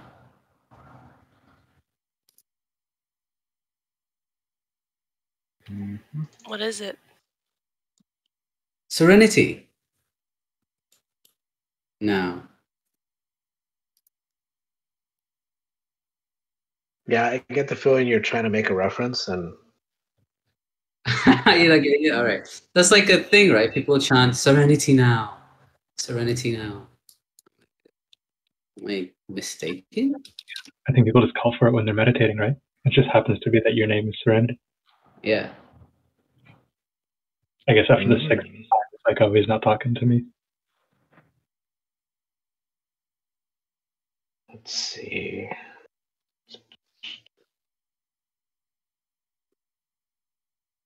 All right. So as we fast, so yeah, if you guys want have anything abilities to regain after that, you can do that. I don't think anyone took any damage. So. Don't think so. The bird took some damage. I know that. I mean, it's more pride than anything. No, it's temps. Well, temps. Yeah, that's what I mean. Yeah. Yeah, with this new understanding of non-lethal damage, if it's all right with you, can Rufus swap for his owl? Rufus swap out? Oh, okay. You'll swap out. So you'll be in the combat. The next one. Yeah, instead of the owl. Okay.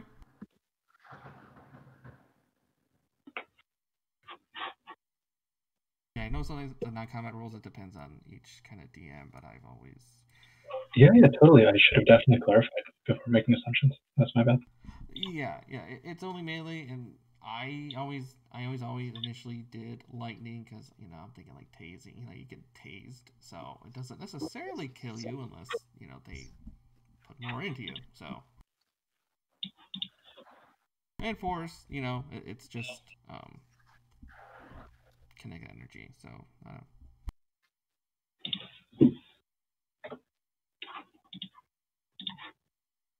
all right. So after some good time, some good rest, you are ready to go for the next fight. And if you get another group, but instead of kind of rowdy, they're all covered in gray cloaks. There is about 5 of them. Wait, we're back in the melee thing? On the bottom, just because it gives time, you'll the group, you guys kind of jump into a combat, and at this point, you will see over here you have the bride and groom. They're kind of sitting at a stand, kind of behind you all. They're kind of cheering you all on. Round 2. Yeah, another group. They're in gray cowls, and if I can get an investigation check. If you so investigation.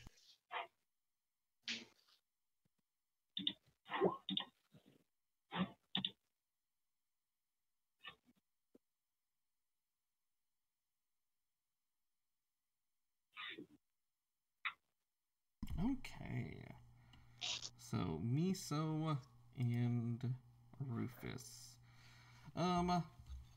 Actually, my correction. There was only 4, not 5 hooded cloaked figures.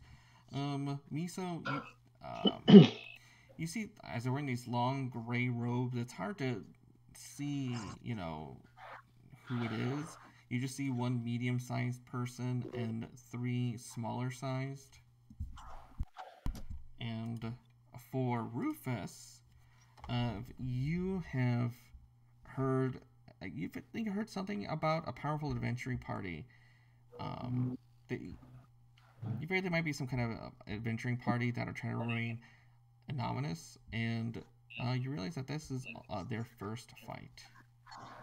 And then you can hear some people talking, and they're just like, "Oh yeah, their first group didn't even show up. They just advanced automatically." Okay. Yeah, I'll share that with the party. We don't have telepathy. I'll just share it with them. As a fake creature myself, do I get any faith senses from these guys? Whoever they are? Do you have something that specifically detect Fae? No, I'm just as an elf. Would I? I mean, without kind of getting in their space and getting closer. No, they're purposely trying to wear their cloaks to kind of hide their features. Cool. Okay.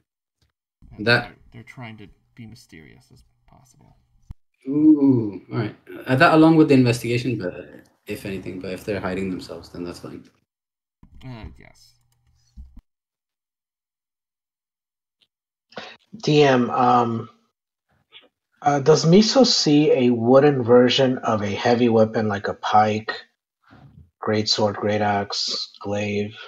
Oh, if for Miso and this is it, yeah, it's fine. Essentially anything in the player's handbook, they will have a wooden version. Now, if you're asking if any of them are packing that, you don't see. They look more. You think you see one with a wooden. You see one with a wooden sword. Sure. Okay. Miso will go over to the weapons rack and get out a great axe, a wooden great axe. Sure.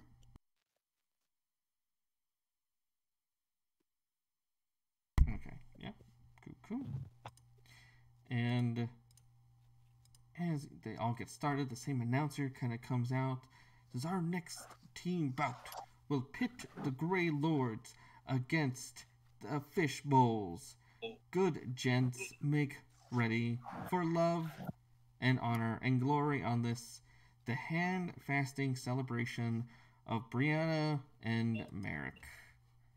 As suddenly the box text is interrupted as a Chorid jumps up from the ground and with a great club and smashes and immediately killing the announcer as the Grey Lords take off their robes, revealing not only 1, 2, 3, but 4 they were Fae-ish, Fae creatures with 3 very obvious red capped small individuals. They bring out sights, and you see this the sylvan creature with bark like skin and hair of grass, and then you just see them point, say, get the girl, or get the human, as they'll point towards Brianna. And yeah, we're going to initiative.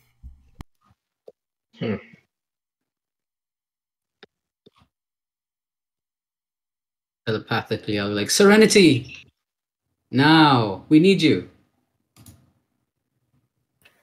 You hear her sigh back telepathically.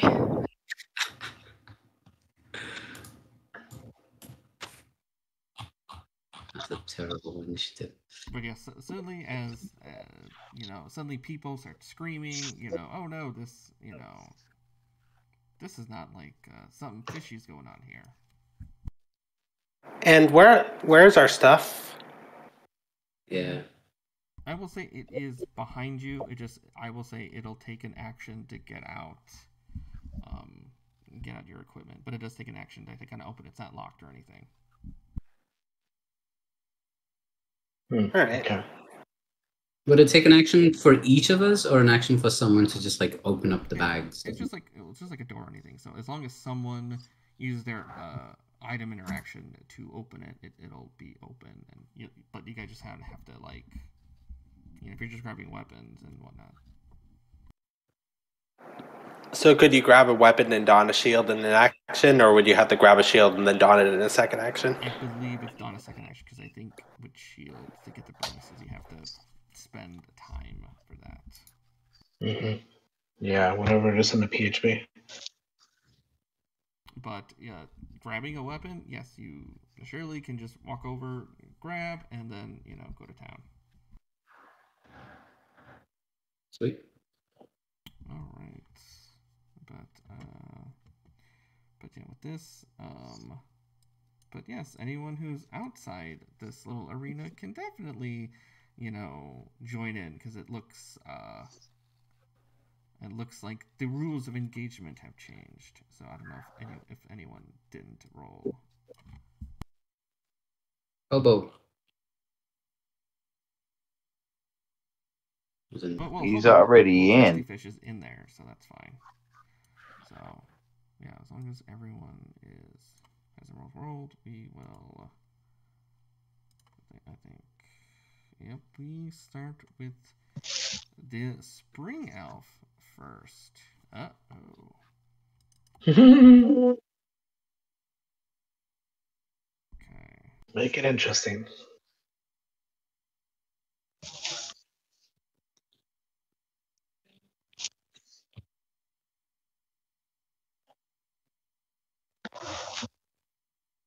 I just count the squares as just movement, because I'm not gonna mess with like how the map looks and whatnot. But okay, so you see this Zeladrin calls out to grab. He gives out this joyful, charming presence to everybody within 60 feet. Everyone within 10 feet of Helene is immune to being charmed. Oh man, a devotion paladin. Oh. Helene, can you show your aura, please, on the map? Maybe that's a DM question. Yeah, the only reason it's off, it's on by default, but the only reason it's off is it's carrying my health.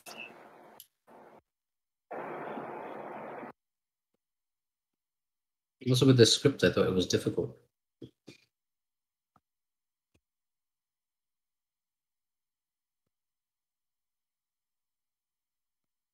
I don't know, I've always used hints.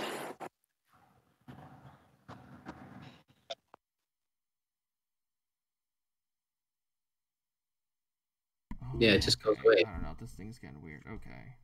It's something to do with that script. I've seen it before. It doesn't work if you... The aura. Oh, is that right? Okay, so, but what that means is 5, 10. It looks like the 4 of you are okay. Testyfish. So, well, I guess we do it at the start of our turns, right? So, yeah, so it's just within 60 feet of the lantern, but it's more of at this point, who is actually going to be rolling it. So let's see. So just Hobo and Serenity and they're gonna automatically fail because they're NPCs. And then as well as any other goers. So the only one who has to roll is Hobo and Serenity on their turn. But that is the Lantern's turn. Oh, hold on. Oh, that starts to turn at 60 feet. Oh, okay. Oh no, it's an aura. Okay.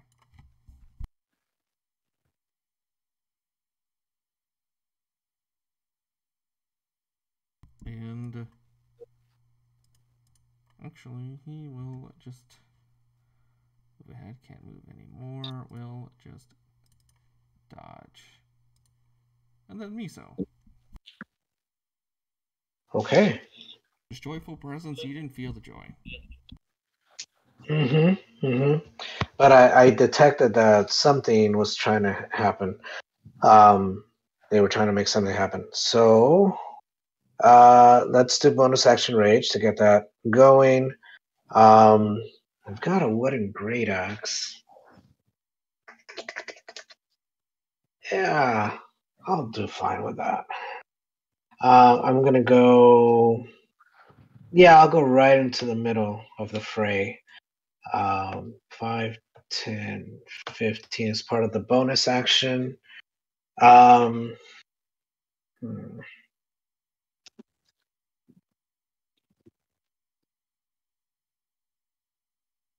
Oh, I just thought of something. No, I don't think I can help that. Okay. Yeah, let's smack this guy around a couple times. I'm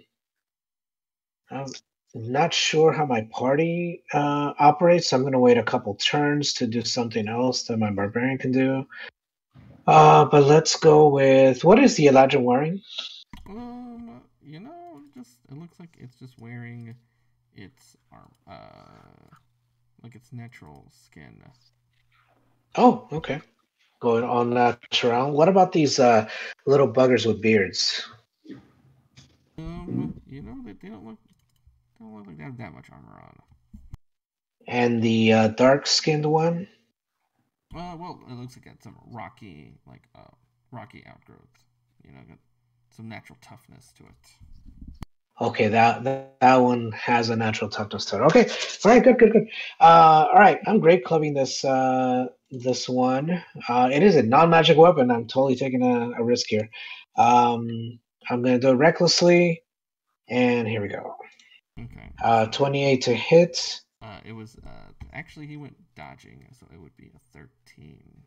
Oh, darn. Okay, so a 13 misses. Mm-hmm.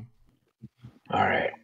Since they are dodging, no, I already said recklessly. I have to do it again. Yeah. But I can do a regular hit. 27. Okay. Yeah, that's a solid hit. Okay. So this should be 25 radiant, but the weapon is not magical. Oh, you feel that it smacks really good. Actually, hold on. Let me update. Oh no, you know what? Using that thing, it doesn't do as much. So the 11 go. You know, you feel like I'll say the rage and the radiant, like that might kind of goes through without an issue, but the actual blow itself, you know, not as much. I see. Okay.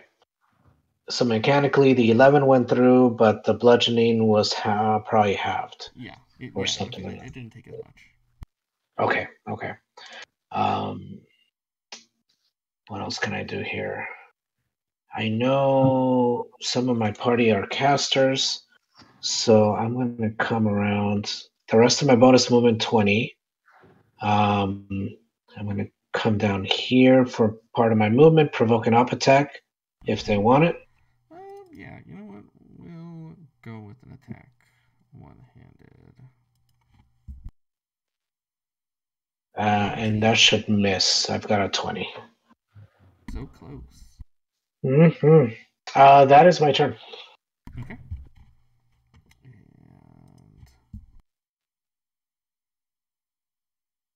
that one. Let's see.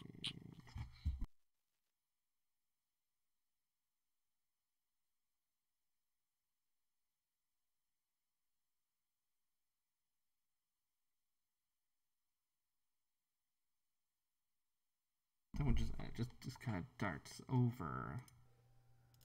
Attacking so recklessly, it will just sort of try to hit you with that with this wicked sickle.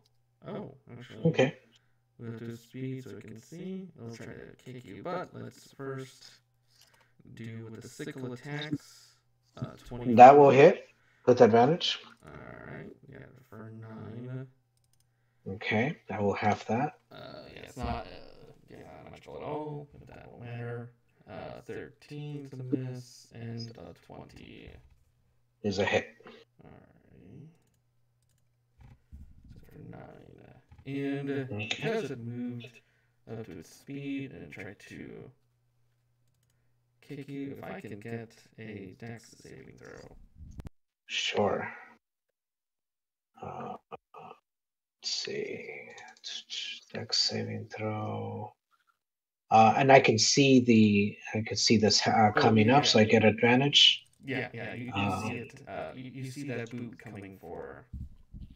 Okay, 21. Okay, you are able to easily get away out of the way as it tries to get the family jewels. Awesome. Okay, and then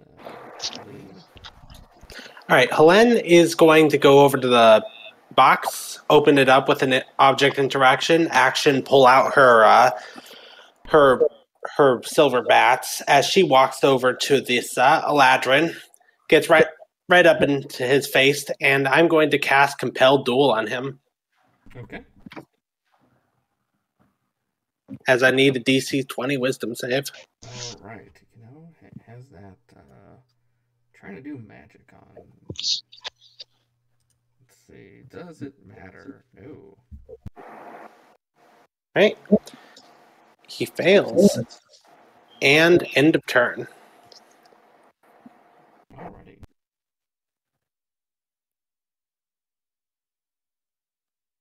Rufus. All right. Let me make sure I get in range of everyone. All right. Rufus is going to go up a little bit, grab a wooden sword, and he's going to disappear momentarily. And then he's going to reappear beside each one of these enemies and slash them to disappear and hit them again. I'm going to cast Steel Wind Strike. Ooh, I've never seen that spell actually go off. All right, so against, let's do that big gray one at the top there. Does that 20 hit? Okay, start at the top, 20th. I believe that'll hit a core. Let me make sure. Yeah, that'll hit the core. All right, that's 42 damage.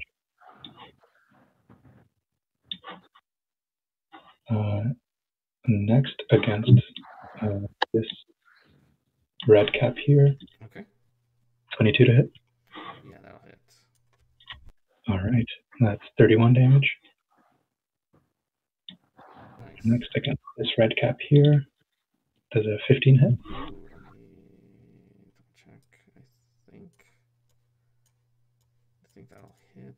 Yes, that'll hit. All right, 32 damage. And then against the Eladrin, 26. 26 at 38. Yep, that'll hit. 38 damage. And then the red cap over there, 28 force damage.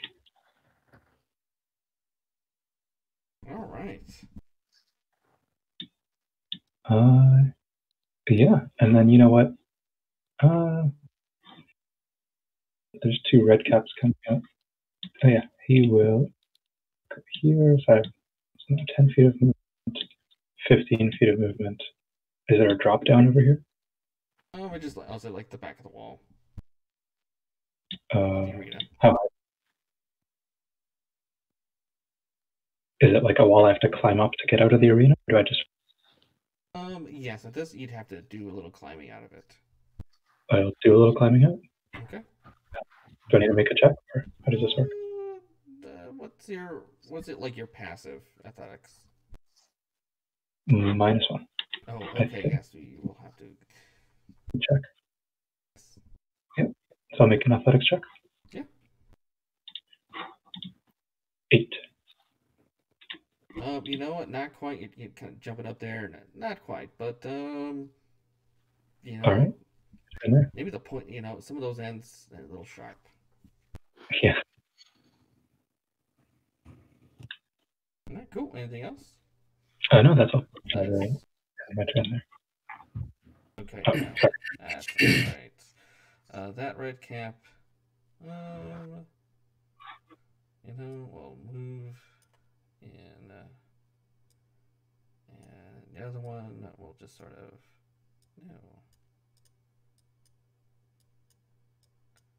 oh my gosh. Oh, actually, I can go previous turn. Okay. That one will try to get in with some wicked sickles. Didn't make enough. Didn't run around enough to add the boot, but getting the sickles. Not it is normal. So first attack is a 25. I believe that hits. Oh, against Helene, that will hit. Yes, hit for 10. Will All right. take Is that non-magical? Non-magical. All right. She takes half damage. Okay. 11. That'll hit. Yep. Another 5. Yep. That'll hit. Wow. Another 3. Alrighty. And that will go. And you know what? Got that, going in front. The guy will also attack. No boots, but ooh. Okay. That'll That's hit. gonna sting. That'll miss. Yeah. Let's see here. Okay. 13 is half to 6. Alright, their turn. Now we go to Serenity. Kind of see what's going on. Alright. See if I can rotate this correctly. Would I be able to get those 3 without hitting anyone else with an effect of this shape? What kind of wall is it? It is actually a sunbeam. Oh, yeah. Okay.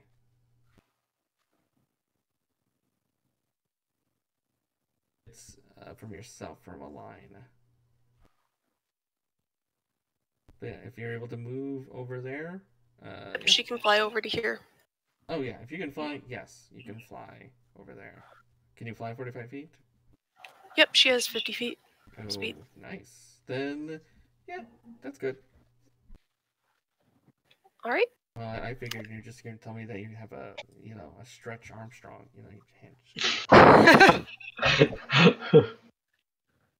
Like, that's a class feature. I'm like, okay.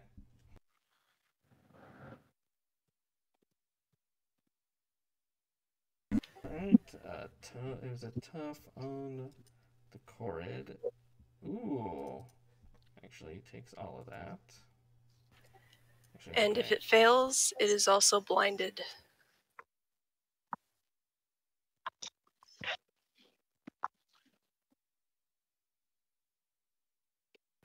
Until the start of my next turn.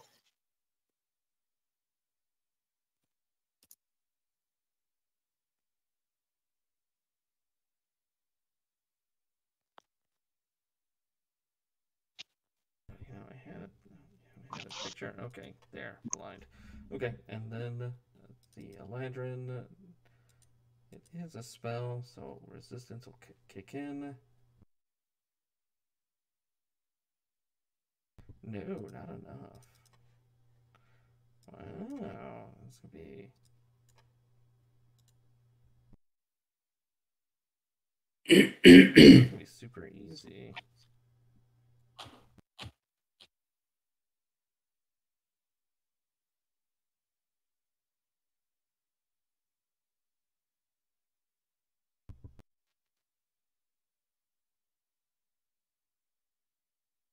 Alright, and last but not least, you know what? I'm just gonna do Millet save. No, so that just, red cap just gets obliterated. And then with her last 5 feet of movement, she will fly backwards, and that is her turn. Alright, very cool. Alright, the Hobo.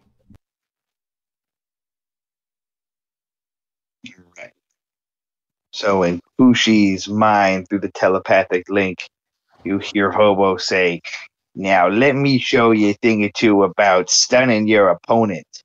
And Hobo's going to use his action to turn invisible, activating his invisibility feature. Whoop!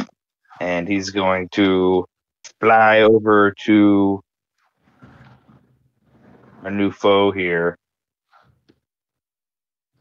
Flameleaf, kind of hovering 5 feet in the air above her. And that was his action. And that's the end of his turn. And he radios to Testyfish. "All right, I'm in position and ready for your signal." And then on Testyfish's turn, Testyfish is saying, "Roger that." He's going to rush up to him and go, "Wow!" And he's going to take the attack action. But instead of Testyfish attacking, Hobo is going to attack with his really cool staff that he has in his hands. And he'll attack at advantage because he's invisible. Mm.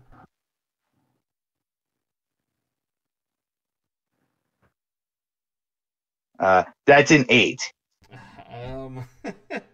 You know, you feel like it's blind, but you know, in the middle of his fake curses, he kind of he zigs when he should zag, and you just kind of hit the ground. All right.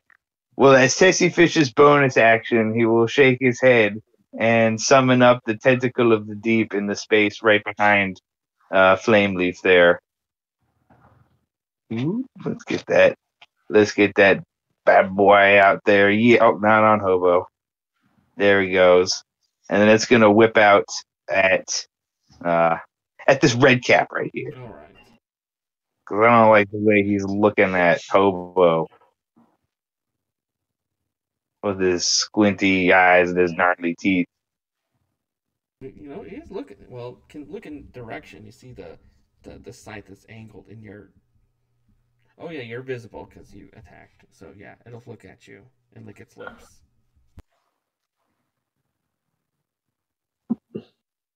You know, banish it. The red cap's not doing too hot, but you know, still there.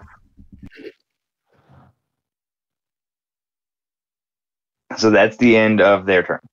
All right, nice. Khushi. Khushi will like, you've already stunned my heart. I will. Did you say at this point it's like an object interaction to pick up like some of my gear? Yeah. As long as it's, I guess, as long as you're not like grabbing, you know, like three, you know, like a handful of things. I think like. Right. Okay. Cool. Because Helene kind of already opened the bag, so I will come over and I will pick up. I will drop my quarterstaff, and I will pick up my short sword. Okay. And I'll look around and I'll think, I think this is the right time. And I will activate my flame tongue, and it will glow on fire, and then I'll be like, I think this guy is the problem guy. And I'll come over here, stand next to Testyfish, and he's blinded. Do I have advantage on him? Yes, you do. Can't really see. Actually, I guess let me double check if He has some sort of funky blind vision ability. Nope, no condition of beauty. So he is blind. Blind as a bat. Sweet. All right, here we go. Well, blind as a lantern, actually. All right. DM, DM, when Khushi ran by around Testyfish, did that red cap get an opportunity attack? Oh yeah, sure. Nah, I didn't even think about it. I'm not worried about it. I'll let you pass. Okay. I'll let him take it. I mean, I'm happy if he wants to take it. You know, well, since you're asking, yeah, I was fishing for my sentinel. That's why. Ooh. Does he have disadvantage on me, or? Because I'm displaced. I don't know if that matters. Okay, I guess there's sure. So again, 16. That misses. So we eat up his op attack. Do you get your Miso? Do you get your thing? I do get my Sentinel Smack him. for 31. Sorry, 31 on the red cap. Nice. He doesn't have to hit me for that to activate, right? I don't believe. No, I think Sentinel. I think I used it right. Yeah, I don't remember how it works, but okay, cool. Yeah, I mean, yeah, it's someone that, if it's swinging at you, it'll just swing at you. You're right. I will smack the Eladrin. I was like, you're my fellow fey creature. Why do you do this? And smack. That'll hit. And damage. 16 plus 27. And I will hit this Eladrin right in the giblets. Okay. I would like that con save, please. I'm sorry. Oh, no. And I will walk away. And I'm like, hello, why are you sitting here on the side? You want some action, don't you? And I will smack that one too. With advantage. With a hit? I don't get no sneak on this one, clearly. And I will hit this guy right on the nose. I would like another con save. Please. Stunning boop. Stunning boop. Aha! You are booped. I will walk back to this guy. Oh wait, I don't have that much movement. I will just smack this guy again. Wait, no, I don't have that much movement. Okay, smack.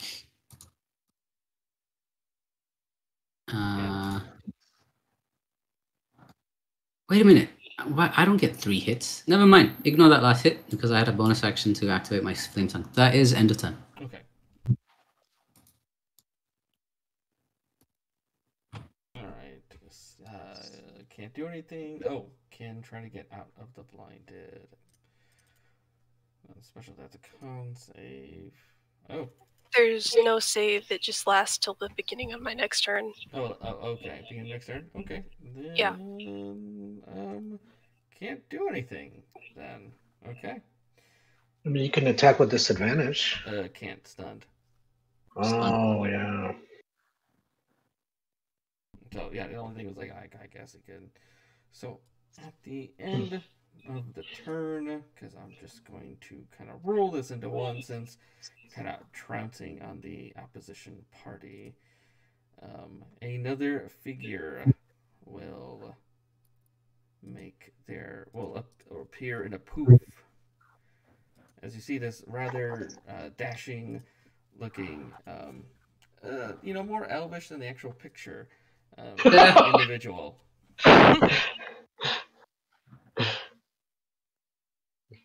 Take my luggage.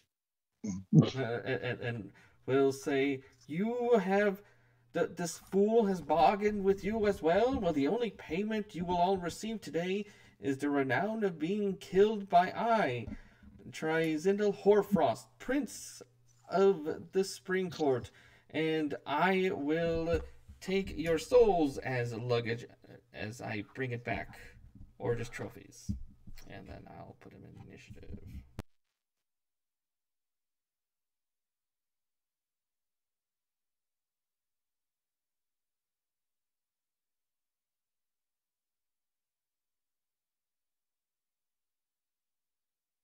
Okay, but of course start the turn with Corvus. Novus can't do anything because turn Miso. One of the rare times where he will be running away from the enemy, but since they proclaim themselves to be pretty high up in the Fey ranks, I'm going to run 5, 10, 15, 20, 25, 30. Grab my rhyme splitter from the cache of supplies. Run back 40 feet. Let's see.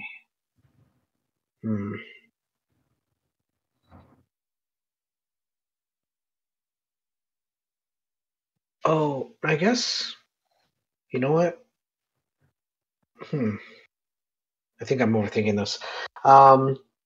Would Miso have had his javelins and hand axes, or would they have been stowed away as well? Oh yeah, they would have been stowed away because the sharp pointy ends are. Yeah. They have wooden ones you could have grabbed instead if you just want to. Okay, yeah, he would have grabbed some wooden versions of ranged weapons. So he'll pull out a wooden hand axe and just lob it at the red cap in front of him. Okay.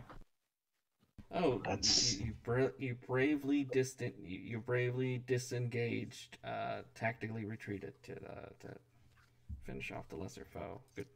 huh. That's gonna be 30 to hit. Let me see if I have this right. I think I do.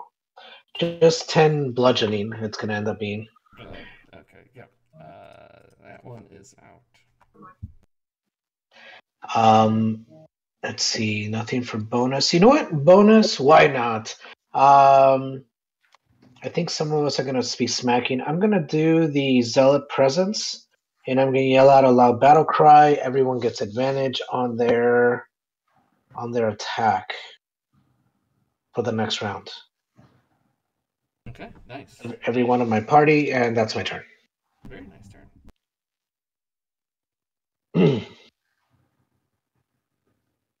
And I say, oh, how uncivilized. And well, what is there? Oh,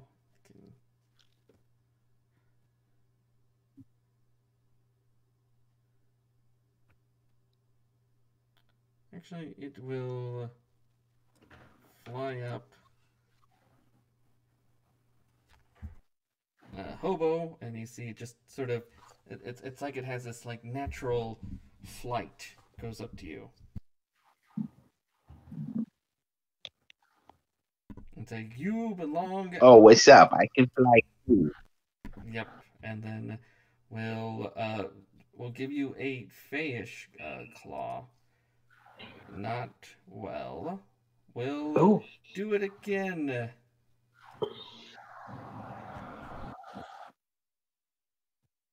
Okay, 23 this time on Hobo. That's a hit. As you take 10 force damage from this fiendish, Fayish backhand, please give a con save. Oh wait, do you have to worry about poison? No, Hobo is immune to poison because he is a rat.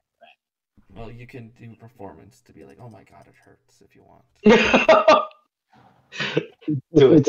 Yes. Do it. Okay. We'll do it. He is not proficient.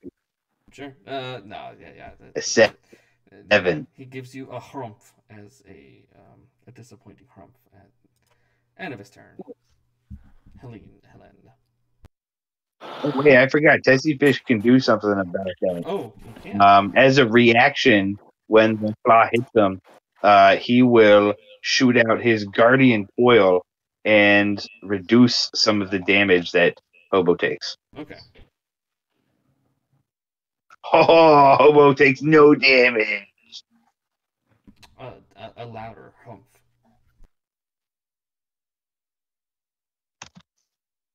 But of course, it is. All right. Helene's going to try and finish off this Eladrin in front of her, hitting him once with the Bat Out of Hell. 14, I'm guessing misses. Yes. All right. Oh, but hold on. It's melee. It's blinded, and so yeah. Advantage. Right.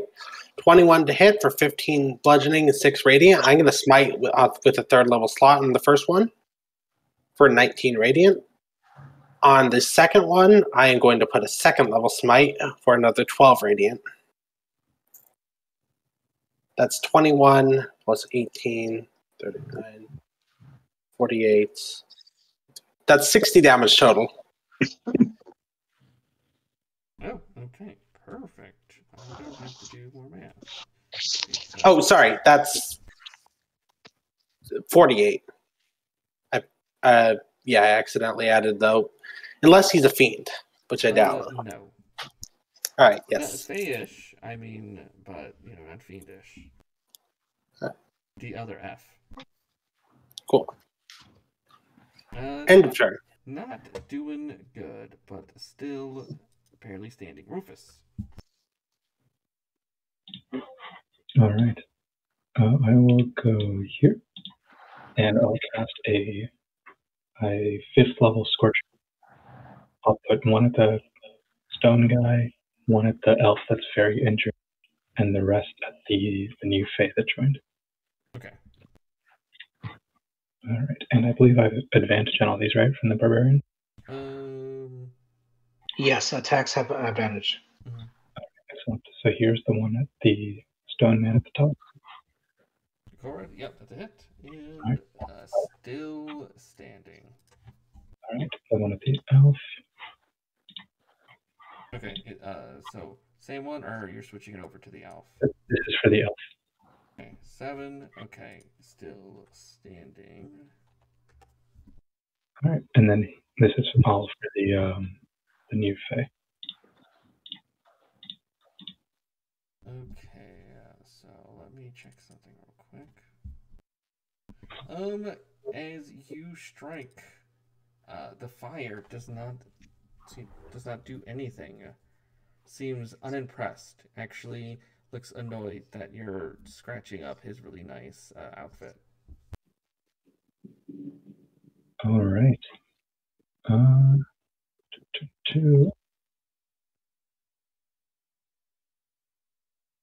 Is there anything else I can do? Probably. You can run and hide. I could.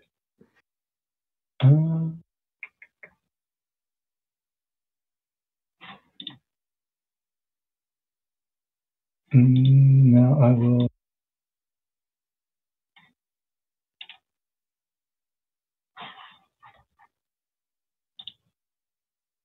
Okay. Oh, and just for reference, looking at your attacks, the last 3 there on him, 2. How many? You did 4 scorches on him? Mm-hmm. Okay. 3 out of 4 actually landed. Okay.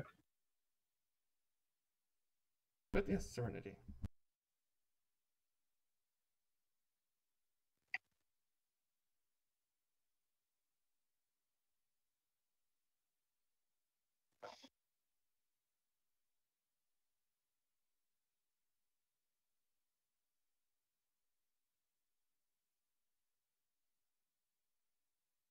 Looks like I can get the 2 of them like that. Is that correct? You can, and the only 1 hit point, so all right then. I'm not even gonna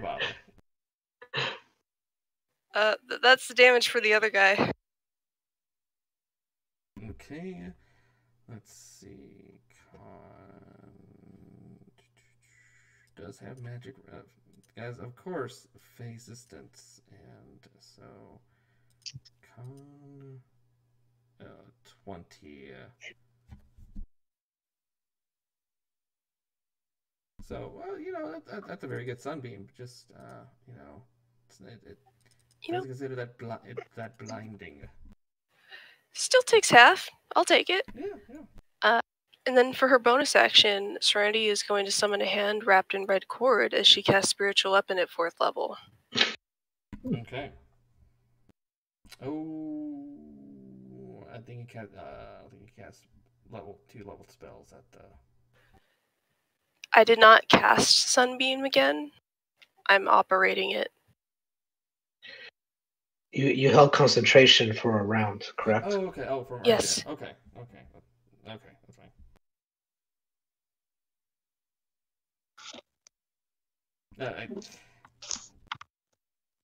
Not a big deal. Okay, so yeah, that will 23 will hit for Raging Force. Let me see real quick. Okay, that does go through. And that's Serenity's turn. Alrighty.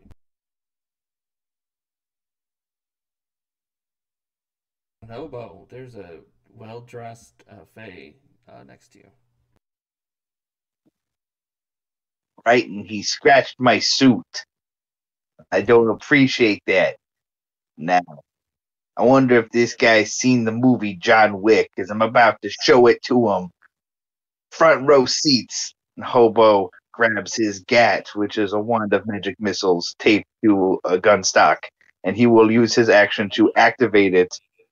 All 7 charges as he flies around him like a maniac, in John Wick style pattern, with his cool flyby trait, just shooting him up. I believe that's 10 darts. So here is the missiles, the heat seekers.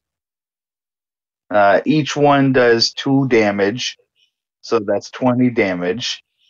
And then here's a d20 to see if the gun explodes.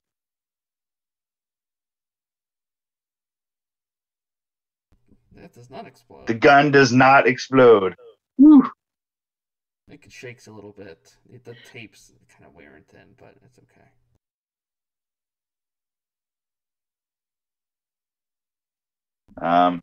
Testyfish, I'm ready to get him. Give me another shot. Testyfish shrugs and says, okay, and will use his action to allow Hobo to attack with his reaction. So he will swing the lightning stick at him at advantage. Thank you, Barbarian. Mm-hmm. A 19. 19. I think that will... Yep, that'll hit. Yes. So I'm going to use the thunder and lightning properties. So it's 8 bludgeoning damage plus 4 lightning damage, and a DC 17 con save against stun. And it goes boom!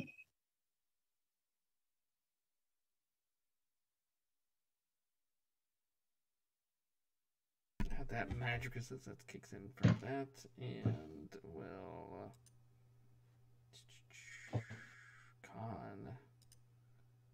Oh my gosh, can it... Oh, you know what? What was such an awe that he's momentarily... Yeah, it's stunned until the end of your next turn. Okay.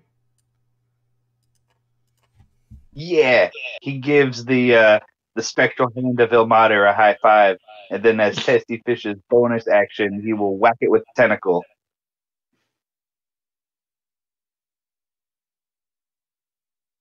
The fade to the south. Okay.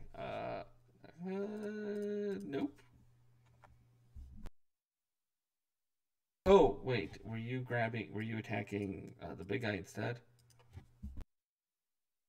Yeah, I'm attacking him. Same guy.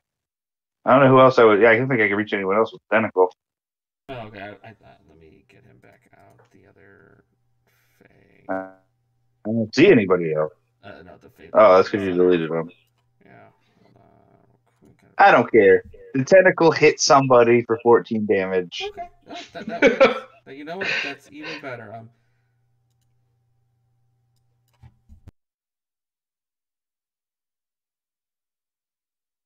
But that's Testyfish and Hobo. All right. Noosh.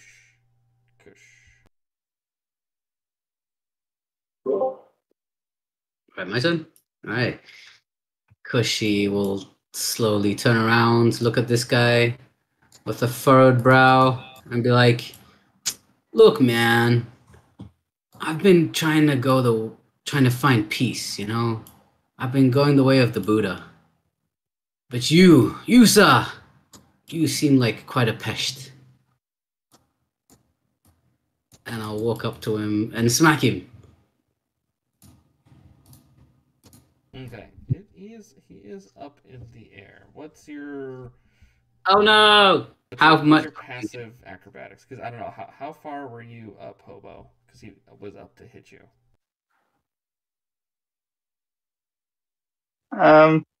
I was high enough to hit the other guy on the or try to hit the other guy on the head with the staff. Okay, so like 10 feet. Okay. What's 18. passive acrobatics?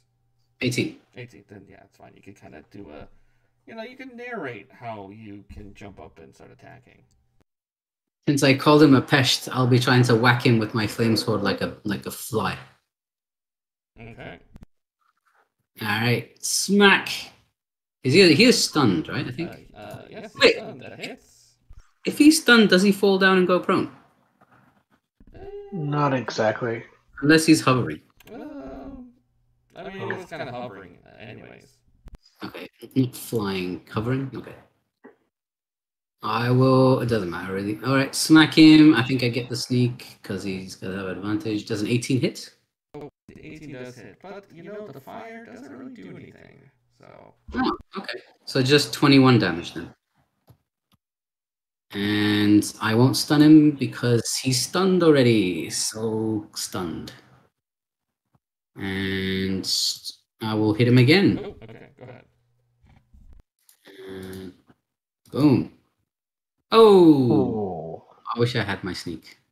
But no sneak, no flame. That is just 11 more damage. I will smack him again.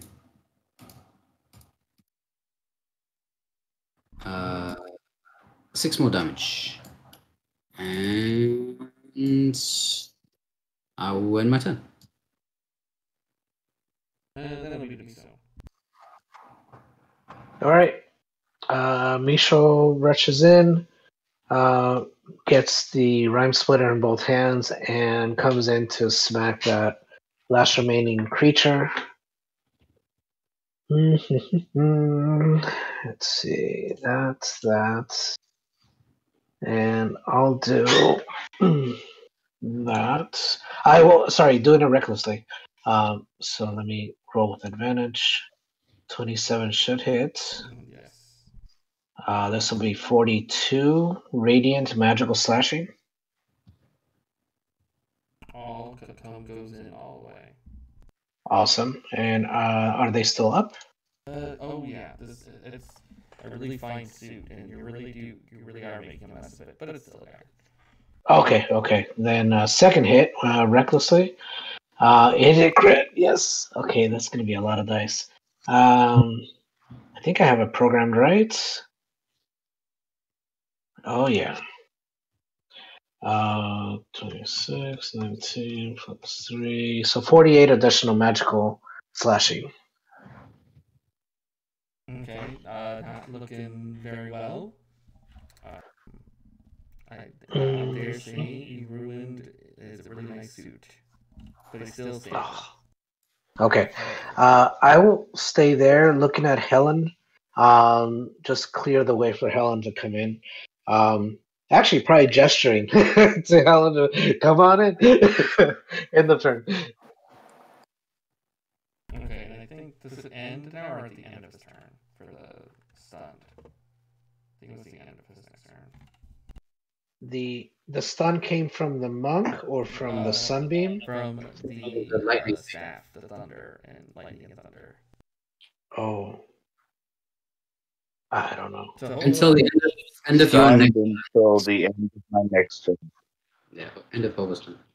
and then the next turn.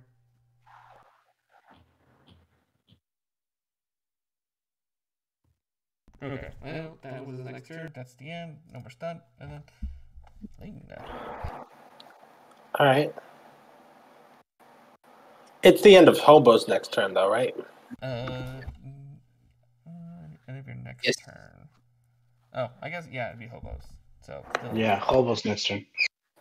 All right. Yep, I'm going to go up to this guy and just hit him. Let's see here. 21 to hit. that'll hit. I know he mentioned something about taking our souls. No fiend? No, just Alright. he's very upset at what you guys have done. You've ruined it, and you're all, since most of you aren't Fae, it's very ill. It doesn't look Okay.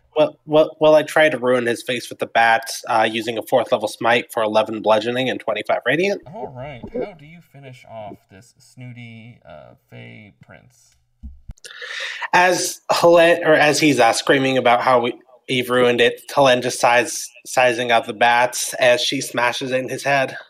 Okay, and the head is smashed.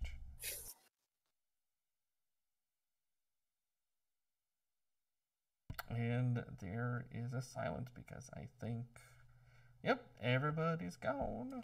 So The bride and the bridegroom look perfectly all right. Yes, I think they were still.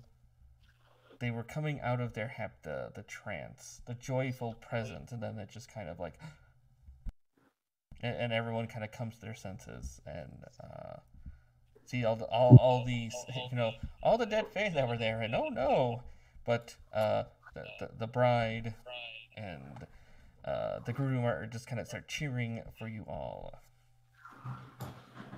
and there's much rejoicing.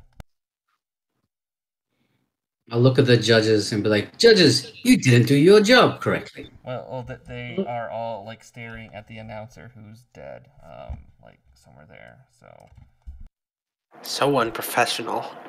Yeah, very professional. It's just like, oh, well, that just kind of. But you all, the fish bowl not only is victorious on the grand melee, but has managed to keep the bride and groom safe from these intruding fae from the summer court. And as you all get some, The fae, we made them pay. and Chance comes out and he's just like, oh man, I'm so glad that you all were able. I didn't think they were gonna come out and do that, but hey, I'm glad you guys all came out here. You get the prize, and hands you all a brilliant cut emerald pendant that eventually, after you guys find your shady dealer who multiplies it for each of you, feels like it's a proof of proof against poison. You also gain as a prize a potion of superior healing and a spell scroll of teleport, as well as the Lord of the Groom announces you all a minor noble for your all heroic deeds. Sweet. Yay. And then you get the prize, the 50,000 gold pieces that you all have to, gotta split between all of you. No one looking at me would think I'm a noble, but hey. Well, as long as you're here in the Moonsea, you are a minor noble.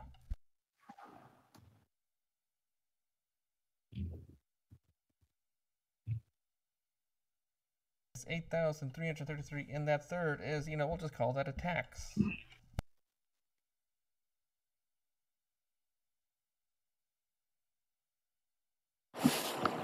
And then, as the day closes, now you all can kind of celebrate in the evening. Various tents and, play more games. But you all, they feel, and the rest of this wedding event, goes by smoothly.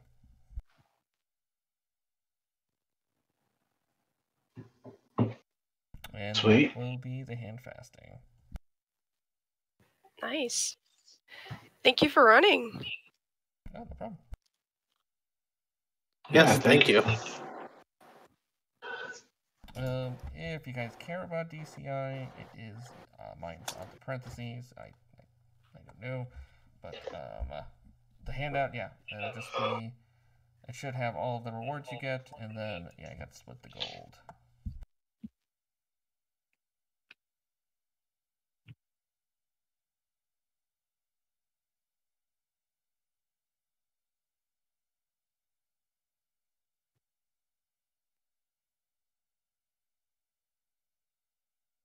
Yeah, thanks for running. Have a good time. Yep, thank you. All right. All right. Later, Good night, everybody. nerds. Have a good one, y'all. Good night.